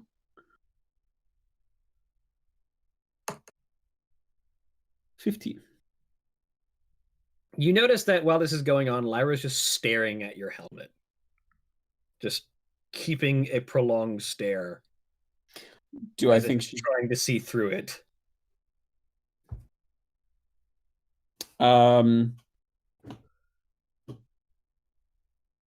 Am I finished with the work that I'm doing? Roughly, yeah. Well, I'm not certain about all of the rest of you, but I could use a walk about town. And I will get up and head for the door. Cardon will join you. It's not we're in the middle of planning though. No, Oh. well, Let him go, Dirac. He may need some metaphorical fresh air. But you don't get any fresh. and Yes, then that is why I put metaphorical before it. from one of the nearby helmets, is the comm unit in the one that Durak was working on, or that Durak had nearby? Is that one still functional? Yeah, that's Yep. why he has it on. Okay, so from inside that, Vider's voice crackles and says, "Don't worry, I shall remain in suitable contact." Oh, well, lovely. I was There, trying not to. there's I have to imagine there's sort of an unpleasant double layering as the voice, which is already synthetic to begin with, now has the sort of transmission crackle on top of it. I was hoping to not, talk on the microphone so as to not let other people listen in if they were having a similar helmet on. I already told you that this won't fit on my head. Yes, no, It I is point possible. to Dr. Veter. But is why po- would you? it is- Why would you say that back through the microphone? I didn't. It is possible, Dirac, that this patrol was trusted to operate independently, and any other patrols would likely not be within the minimum distance required to contact them. Not at the moment, no, but at any point in time they could be, as they regroup and attempt to contact their missing compatriots, and I'd rather not risk us talking over their frequencies in the instance that they happen to walk into range. Oh, very well. And Vider comes back in, having gone over to the speeder, and opens up a rather large reference book and pointedly holds it up in front of his face between him and Lyra. Because while, yes, it is very likely that they are not anywhere nearby, there's a chance they are. We do not know where the others of these patrol's compatriots are, and using their communication devices without knowing fully who could be listening is foolhardy at best. I can agree with that. I'm going to have to fit into this a lot better, she says, as she sort of shoves herself into the outfit of one of the guards. You had that illusion that you could use. I did, and that might be necessary to help accentuate this, as she says, as she puts herself into this guard's outfit, and then in a sort of wash of magic, suddenly she appears to be someone more fitting for the role. But, as I was saying earlier, rather than Lance Corporal Cinnamon Bun, where did you go? we can absolutely be in the position of patrols returning with prisoners, absolutely. But rather than simply walking you up in manacles, if we have the prisoners, air quotes, in the back of a commandeered speeder, with the commander of this patrol and one other returning with them while the rest of the patrol is busy harassing somebody for harboring fugitives or what have you, that will get us close to the encampment swiftly, at which point we can launch our surprise attack from within their ranks rather than trying to approach on foot casually. There is a flaw that I perceive. Certainly. Go ahead. Where on this side of the planet would one commandeer a speeder? From the fugitives. I do not understand. Technology such as this is not allowed for those who are not within the Empire, correct? I see looking over at Lyra. Yes. Where? That is the case. That's why you're And fugitives. Where would the speeder have come from? We From don't- That you. is the question. From you, the prisoners. From the prisoners that we're returning with. It is entirely possible that we have already been spotted, and they were sent out specifically to determine us. This is a question we can ask our That actually is the, what the they prisoners. came. Yes. That's actually what they came here for. When the commander came here, he announced that they were investigating sightings of illegal technology. I point towards the speeder. We found their illegal technology as well as those who had it in their possession, and are bringing them back to camp as prisoners. Within the speeder. Do we know where their speeder is? Have we seen it? No. We have not. As far as you can tell, they came on foot to here. Okay. Which means if they have a transport vehicle, it's probably a communal transport for all of the squads, so it's probably a large vehicle, and it's probably at their camp. Okay. That means you can hit more people with the Turok. That too, yes. It's larger. But using the speeder to both cover the fact that you're not necessarily fully restrained, and also to provide us with an amount of momentum to carry us into the camp, will let us get closer to their ranks before they realize the, how would you say, jig is up.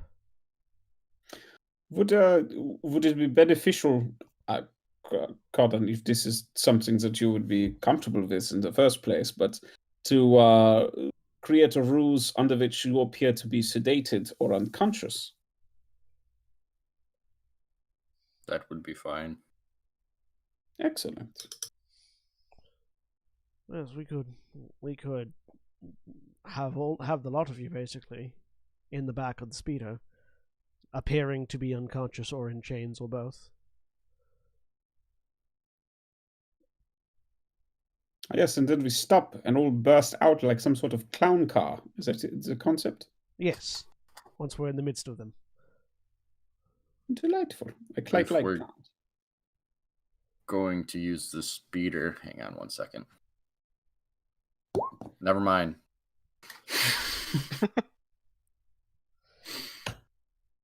The thought does not occur to him. I look over at the speeder. We might need to bang up the speeder a little bit more, though, to make it look like it was in a fight and that we took it from you. Oh, I can it do that. already looks quite a bit banged up, thanks to your Does it actually look, novel use of it during the combat. does it look like the building damaged the speeder at all? It did take half the damage you dealt in that rush. So, 6 points of damage. Yeah. Or, sorry, 8 points of damage. 8 points of damage out of it, 75 hit points. Yeah. So, I can magically tinker it. I can put a Larger gun. reskin it. Yeah. Maybe make it look a little bit more burnt up. So long as the damage is purely aesthetic in nature. Oh, sure. As he puts away his club. You could also use illusions for that. But we'll need to gather. We will need all the equipment that the soldiers had. Look over at Cardon. If one of us is to play the role of the commander, we will need to borrow your shotgun for a little while. That's fine. Who's wearing the shotgun, or who's wearing the commander's outfit currently, if anybody? Nobody at the moment. Does the outfit look like it would fit me, William? Roughly, yeah. I didn't stab this one. You're around the same height. I'll pick up the commander's outfit. I'll look over it since Lyra's already transformed. Does Lyra look like one of the regular soldiers? Yeah. I can wear it. We'll need to, as I point at the commander's helmet, we'll need to repair that, though. I think I did. I think it's fine. It's smoking. You made good progress. You've got the electronics working again. However, the glass visor is still cracked. You may be able to play that off, but I do have. Well, no, it'd have to be a long rest to get access to it. Yeah, I need a long rest to get access to mending as well.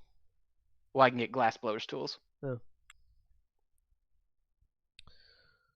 Yeah, the fact that you don't have glass blowers tools right now is the reason that you wouldn't be able to fix that visor entirely. Could we cobble parts from one of the other helmets to fix it? Lyra, do you have anyone here in the village who can blow glass?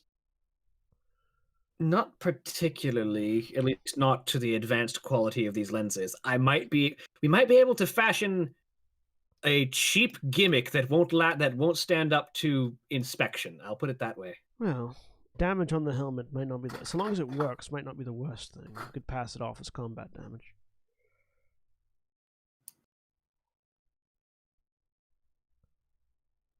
Yes, I mean, if we are coming back from an engagement with the enemy, it seems not terribly unusual that we would be sporting signs of damage, yeah? No, not terribly unusual, no. So long as the helmet is functional. Felt good? Well then. Are there any objections to this plan as it stands? No. No. I mean, honestly, out of character, I'm trying to think of how I can be useful here and coming up with nothing. When we stop and go attack, you attack and murder things. Welcome to the inside of the Trojan horse. Ah, the joys of being the charismatic character and having no capability to interact. Because robot face. Yeah, that happens. It's only among the people who are your actual enemies. I'm a wizard with with very few spell slots. Yeah, and I was thinking about asking, how's your deception? Not bad. My deception is +1. Mine is +4. Yeah. Oh, Not good. I mean, yeah, if Not you're bad. wearing a helmet, do the faces, can they close? No, the lower jaw is completely exposed. Although Okay. Advent you style. could theoretically put together some form of like a bandana or like lower face covering that would not theoretically look too out of place. If we make it look like a bandage, that would explain the broken helmet. The hardest part of that then becomes your synthesized voice. I think I can do something with that. When can you wear this armor without incorporating it into your being? Well, I grab one of the trooper helmets and examine it since you have the commander's uniform right now. Could I feasibly wear this and retain the benefit of the armor I have integrated? Theoretically, yeah. It is possible. I do not know the full extent of whether it will stand to a cursory inspection, but perhaps that may be all we will need. Just enough to get close, really. Precisely. I can certainly. How good are lend you a at hand. making a more fleshy voice? Lyra asks. One moment. There is a series of clicks behind Mark 7's faceplate, and they attempt a synthesized voice that sounds less robotic, but probably doesn't still 100% sound human. Suffered some minor damage, having to resort to secondary measures. Let's see if this works. 13 deception Yeah, for a basic test. You are able to pass yourself off as someone who is communicating through comms, which would work, especially if you are actually communicating through comms, which would probably help you get close until someone actually looks you in the face for too close. Well, we could do it like this. If someone else is wearing the commander's uniform and you're operating as the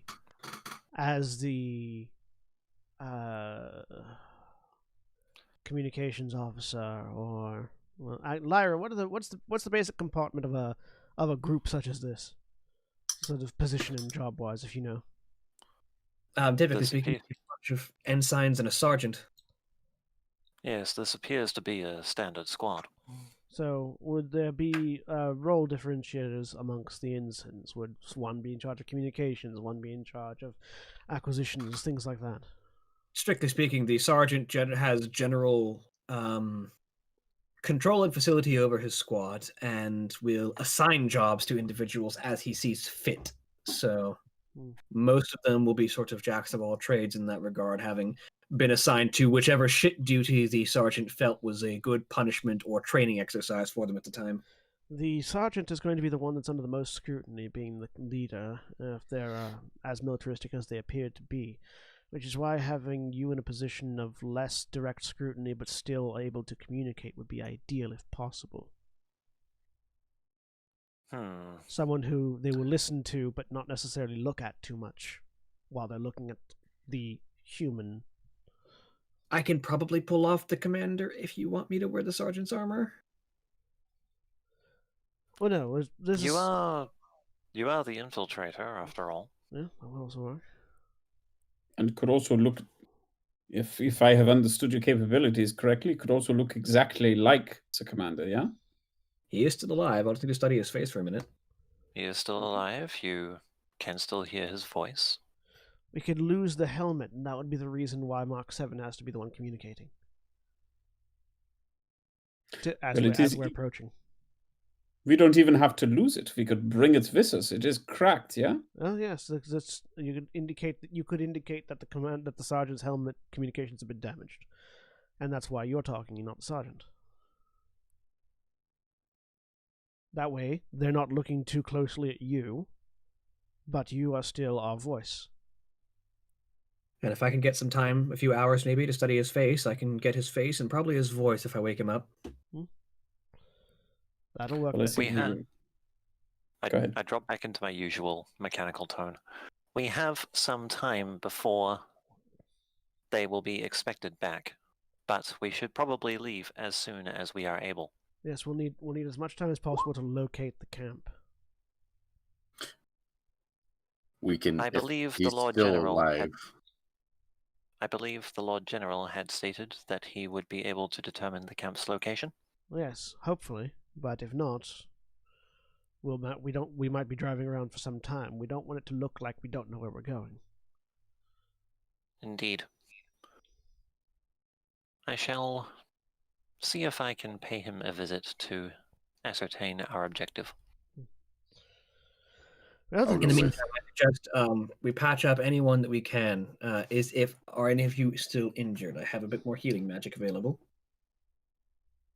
Minor damage, but I will be fine. We are taking a short rest. You want to use your hit dice to heal? I don't really want to spend a hit dice for 3 HP. Yeah, same. I have 2 left after rolling 2, and so I'm fine. I mean, if I spend a hit dice, I go back up to full. My Constitution is 16. Well, then, let's, Mark 7, go acquire what information we can. The rest of us will divvy out this equipment as needs be, and we'll prepare. I'm going to go visit the prisoner as well. You go with Lyra? I will change when I get back then. Very good. And yeah, I'll lead the way back up to the keep with Cardon. It seems like kind of a lost cause, but I would like to see if there's any way that I can make, maybe the bulkiest uniform potentially work and fit over the ammo suit. Obviously, taking off my coat. I'll definitely try and help you with that. Is that doable? Roll me. I would say a disguise kit, but there's no way you have that. Tinker's tools to modify the outfit. I have Tinker's tools. You like Tinker's tools? Sure, roll Tinker's tools. Doing it that way, can we let Herschel take point and Vita assist? Yeah, roll Tinker's tools with advantage. Ooh. How about one of these? I really just have to pick intelligence every time, huh? 17. Nice.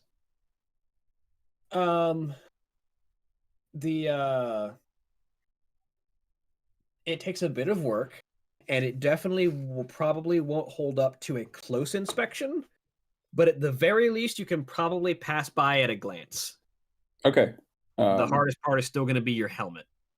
This is quite remarkable work, Herschel. Well done. Because there's probably not anything that can be done about the helmet. No. Thank you. Yes, the master had an interest in seamstressing. If we basketball slam, Tailoring, I think, would be. if we basketball dunk the helmet on Vida as hard as possible, maybe it'll stick. Would you like to try? Alley-oop. Probably not. No, thank you. It would also, I think, if Vida and Herschel are working on it, it would probably give Herschel the first full look at the actual Atmos suit, which is a fully sealed suit. Vida's pretty bony under this thing, if that's something that Herschel would track. Oh yeah, we're poking and prodding, my dude. Yeah. You gotta get that inseam, and it's yes. Though to be fair, involved. Herschel is a tree, so bony is I unfamiliar. really, as far as I'm concerned, everyone is bony like this. Yes. Do you dress left or right? Neither anymore. It's exactly how Duroc is built under his robes as well. Only for you, the bones are on the outside. So earlier I thought you said it was sunlight. Now it's what was it? Immunocompromised? Yes. There are concerns regarding can the Necros virus affect bark folk? Does it affect plants? No, it specifically doesn't work on plants.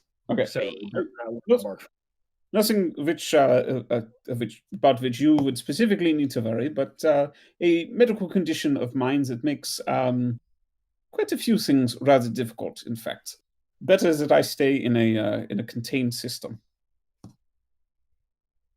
To prevent what? To prevent various infections, both to myself and to others. Oh, I see. So, if maybe you get a leak, what should I do? Well, we have here, and he will indicate. I don't think it's happened since Herschel's been in the group, but he indicates some of the essentially like fancy friction tape that he carries in one of the satchels, and says this can be used as an emergency patch if the need arises. And then this does explain a lot about you. Ah, yes. How so exactly? Well, I don't know if you saw in that last fight, but we crashed into a building. And you kind of did not. Yeah, well, you can see putting me on the front line, as it were, is perhaps not the best idea for multiple reasons. Again, this suit is sturdy enough, but it is certainly susceptible to puncture in the worst circumstances. And also, as I believe I have explained, I am a professor and a doctor. I am not any sort of voyeur, fighter, or combatant. So, these moments... We are all men of science. Indeed. But some of us carry a spear. Yes. Actually, well, literally all of us are men of science. Depending on how you define of. Huh. Mark I would argue that- 7 is not a scientist, but he is a person made of science. Oh, I wasn't thinking of Mark 7 at all. I was going to say, where does Cardon fit into this? Cardon, yeah. Cardon is a way of mercy monk, and thus a healer, thus a man of science. Yep. Healing is mystic. Yeah, I wouldn't call that scientific, really. You really should be up Sort in of the a fray church- more a often. church of Magic science. is just science you don't understand yet. That's Durok's perspective, yeah. Magic is a form of science. Also, it's science that Cardon doesn't understand. He just knows it works. I mean, yeah, It's- honestly, Mark 7 has a very similar... It's Also- percussive medicine instead of percussive maintenance. It's percussive medicine. Cardon I like- is an expert of the sweet science. Ah, very good. I feel like I should know that, but The I sweet don't. science is boxing. Chin music. That's a I- new one as well. Yeah, I both do of these are like really I do like well. that Durok's approach is basically like science or magic is simply science you are incapable of understanding, and Cardon is like, it's magic, baby. Yeah. It's magic all the way down. How's it work? Good question. Whack. How's it work? Late Yes. chin music. All right. So yes, I again, my goal is to be useful in other ways. But yes, I'm afraid in combat, my role will often be taking cover and covering fire as much as is possible. If you were to find me a larger firearm of some sort, then perhaps I could be of more use. I throw him a machine gun. Ho ho ho! God damn it. Also, I petition to name this group officially the Men of Science. Pretty good. That's pretty great, honestly. I kind of love it. Or the People of Science. I think Men of Science is funnier because, except in like one circumstance, it doesn't apply. Counterpoint. R&D. We have researchers and we cause developments. That is also very good. Mm. I like both. I like People of Science because Herschel and I guess Herschel and Mark 7 use they them pronouns. But Well, that's Yeah. that's what I was saying. Is that that's why I thought Men of Science was funny, because really that Oh, only applies to Durok. it is inaccurate in literally every other case. That's why I thought it was funny. also true. I appreciate People of Science because then you become the posse. POS? We're real Posse. POS. Posi. That's amazing. Posi. Oh god. We are the R&D division of the People of Science. Yes. We're using both. Porque no los dos. You become Frequently a the cost posse. center and always exciting. R&D. We are the R&D division, People of Science. God bless Stardust. I'll workshop that. Oh god. Meanwhile, at the keep. Yeah, I was gonna say. So Mark 7, Meanwhile, in the Batcave.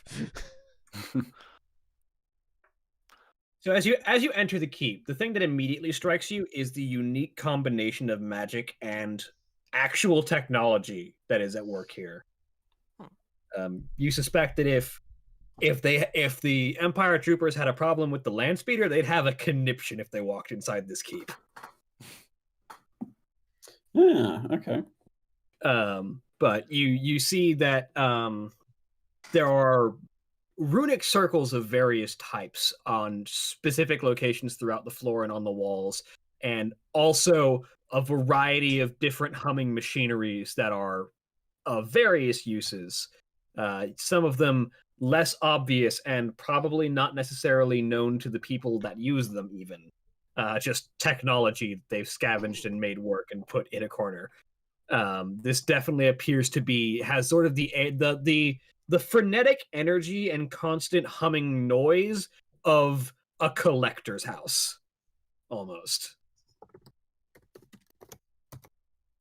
As you side and around one of the corners and sort of past some of these runic circles and random technology, you find the Lord General working over what appears to be a scanning device, like we're talking like long big range sensor. wall bank of computers, long range scanning computer.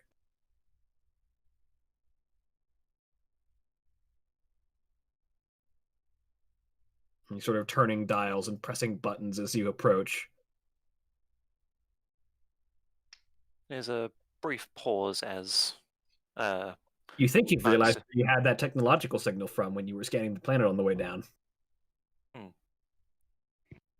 There's a brief pause as Mark 7 considers how they might do the equivalent of a polite cough, but they simply settle for Lord General. He sort of pauses for a minute and looks over his shoulder. I don't believe I caught any of your names. Mark 7? Correct. I introduced us. You did. He's just kind of oblivious sometimes. He might have had higher priorities. Cardon.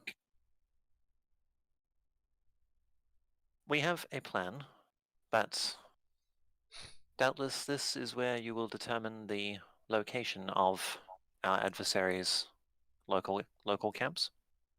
I think so. This is technology I've had to learn largely through experimentation, but I think I have their communication signals.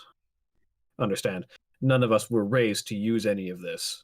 I've had to largely experiment and tinker with what I found until I understood it largely.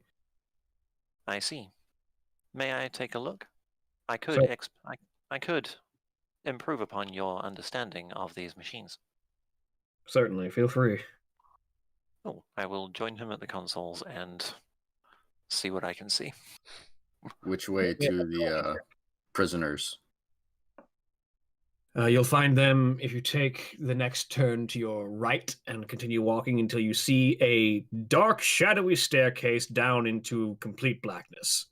How Wonderful. ominous. That is the intent. Kind of lost on them when they're unconscious, but I appreciate it. And then he'll turn and walk away in that direction. Yep. And then, sure enough, as you turn to the right and start walking, all of this technology and all this magic, there's this stone brick staircase down into absolute darkness. There's a sign over it that just says like "Rascal Hole." Abandon hope, all ye who enter here. Look on these stairs, ye mighty in despair. You could save 15 minutes. You could save $15,000 15 minutes or less using Geico. So that last one's weird. I don't know really where it comes from. I would not want to be dragged down this way as he walks down casually. And I'm assuming he has to duck down. Almost well. certainly. Like, Yeah. a lot of this place is built more for Cardon proportion for Cardosh proportions. This is not one of them. Yeah. Some of these places are built for Cardon proportions. Walk up specifically like a cutout of Cardon. Yeah. But yeah, I'll walk down towards there, towards the prisoners. But yeah, you find that they've been stripped of all their armor and put in basically sacks, like sack clothes. Okay. And Lyra follows you down, and they are still unconscious. But Lyra sort of walks over to a corner that you can't quite see in because it's still pitch black down here. Yeah, I don't have dark vision. Yeah. So, She seems I mean, to I have do a it pretty easily. yeah, I have a torch, so I would have lit that. So yeah, you light your torch and you see Lyra but- as she reaches over and grabs a bucket of water and dumps it on the commander's head. I'll let Andrew do what he was doing before because I Yeah. have to think of what I'm gonna do. All right, so Andrew. So I would assess at least the console that General Adano is working at, and see if I can make heads or tails of this, for starters. Roll me technology with intelligence. 24. Nice. So very quickly you learn that he's been operating it pretty well, like not masterfully, but he has at least a basic understanding of how this thing works. To be essentially clear, he and anyone else on this planet who is not Imperial probably only ever has at most half proficiency in technology ever. Yep. He's working Makes with sense. that. He's doing his best. With what you're dealing with, you sort of very quickly find he seems to have been very close. He seems to have found the trace of the signal and was just having difficulty actually like triangulating it and finding it down. But with a bit of work, you are quickly able to take what he's already discovered and narrow it down until you've actually got the location, which appears, from what you can find of topographical maps, to be a small farmstead that is adjacent to one of the smaller rivers in the area.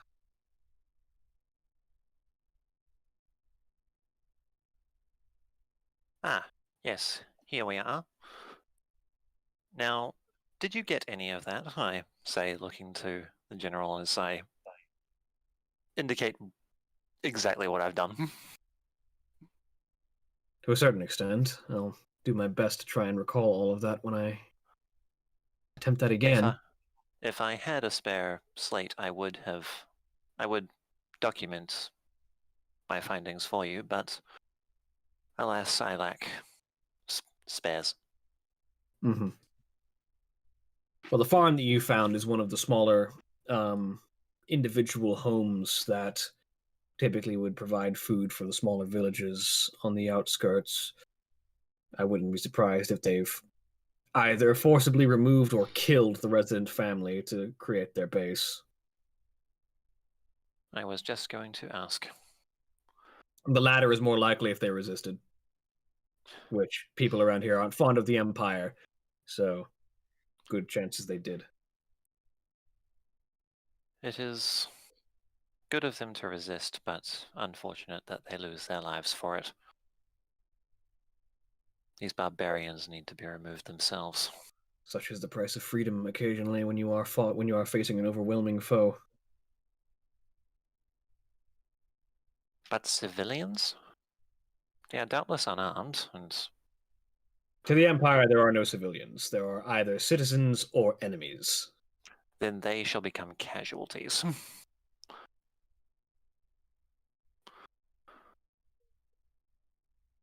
We digress. What is done is done. We are of one mind at the very least. But yes, I suspect you will find the brunt of their forces, at least for whatever small contingent has been set to explore these areas here.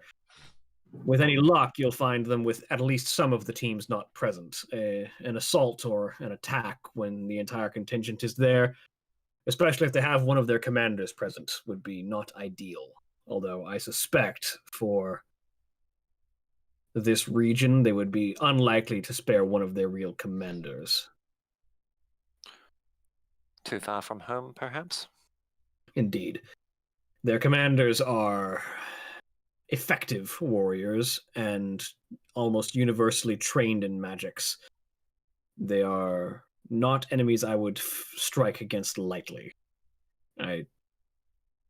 Duly noted. I would rate my own capabilities at fighting them, at least one-on-one, to be not favorable. I see. In that case, what do you think will happen if we were to eliminate everyone present at a camp, and then a wandering patrol comes across the results of our raid after we have left? Well, I suspect the immediate reaction would be to try and report the situation, though if you manage to take their long-range communication devices, they would have no way to do so aside from trying to find transport back, and we are a long way from the capital. Yes, transport will doubtless be difficult to come by. Especially well. after we steal theirs. Yeah, I think new plan. William was going to say something. He basically just said that, especially if you take theirs.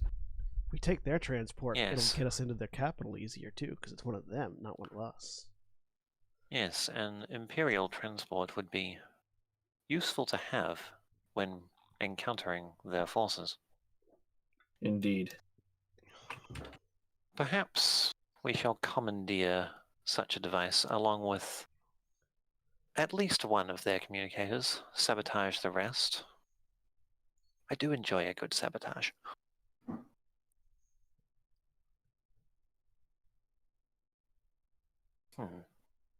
It seems like you've got at least a standing battle plan.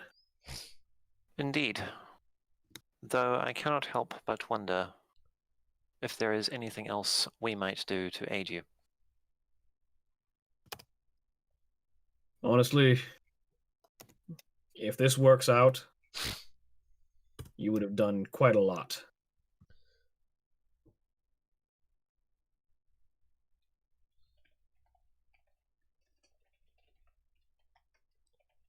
But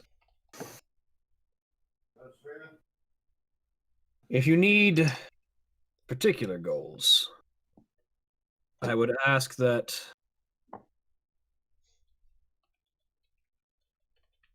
any chance you get to bring hope and inspiration to the oppressed peoples of this world, take it, and please help them organize.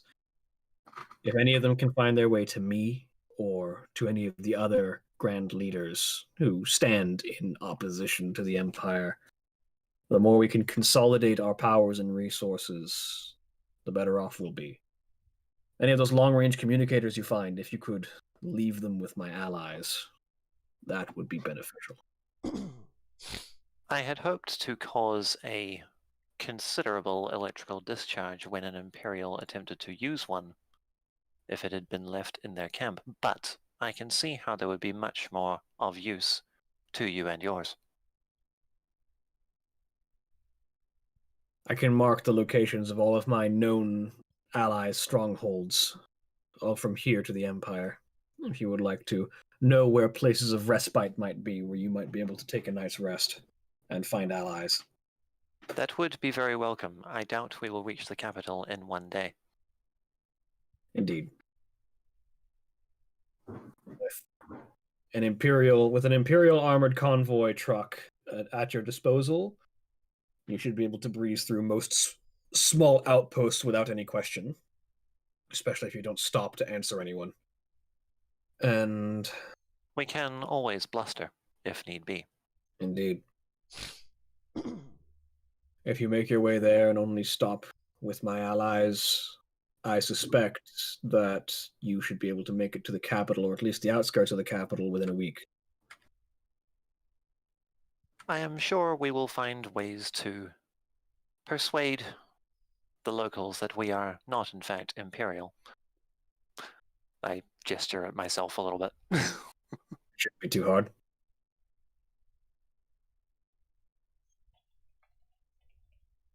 Very well. I thank you for what you've done already, and I thank you for what you intend to do. Maybe one day this world will rejoin the worlds beyond the veil. I hope it does. Your people, and those of everyone else on this planet, have been away for too long. So the Kardash tell me. I am sure they, in particular, will be eager to get back to, well, not exactly the civilization they knew, but one that will be at least familiar. Though I cannot imagine that would be the case for those born planetside. In which case, they have much to learn. I heard that you'd met Jarkesh. I I suspect imagine among the first to seek the stars, given the opportunity. that would not surprise me from the conversations we have had. Well, if this goes off well, you will have saved an entire world.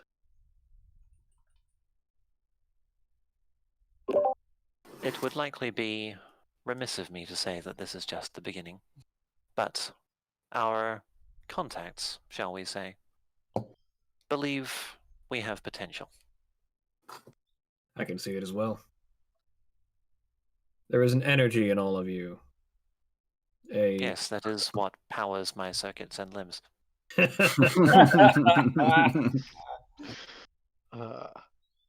A sense of purpose, I mean. Each of you is seeking something, whether it be adventure or personal goals. I can sense it in each of you. Each of you has something that drives you, something to look forward, something to march ever onward to seek. And with that kind of wind at your back, there are very few things that will stand in your way. I hope so. I do try to live up to the expectations placed upon me. Don't worry That about the said, expectations of others. Look to your own goals. What do you seek? primarily, it is my intention to recover, preserve, and learn more of any technology of the people known as the precursors. Those who came before all of... I was going to say all of us, but all of those who sail the stars. Well, that would include all of us, considering. Yes. Well, Still, the name Precursor is not unfamiliar to me. And, in fact, the name of my source of power, I am told, is a precursor name. yes, you gave voice to one specific name as the fight broke out. His name is Helgram, which I am told is the precursor word for the Hell King. I speak precursor, would that be correct? Yes.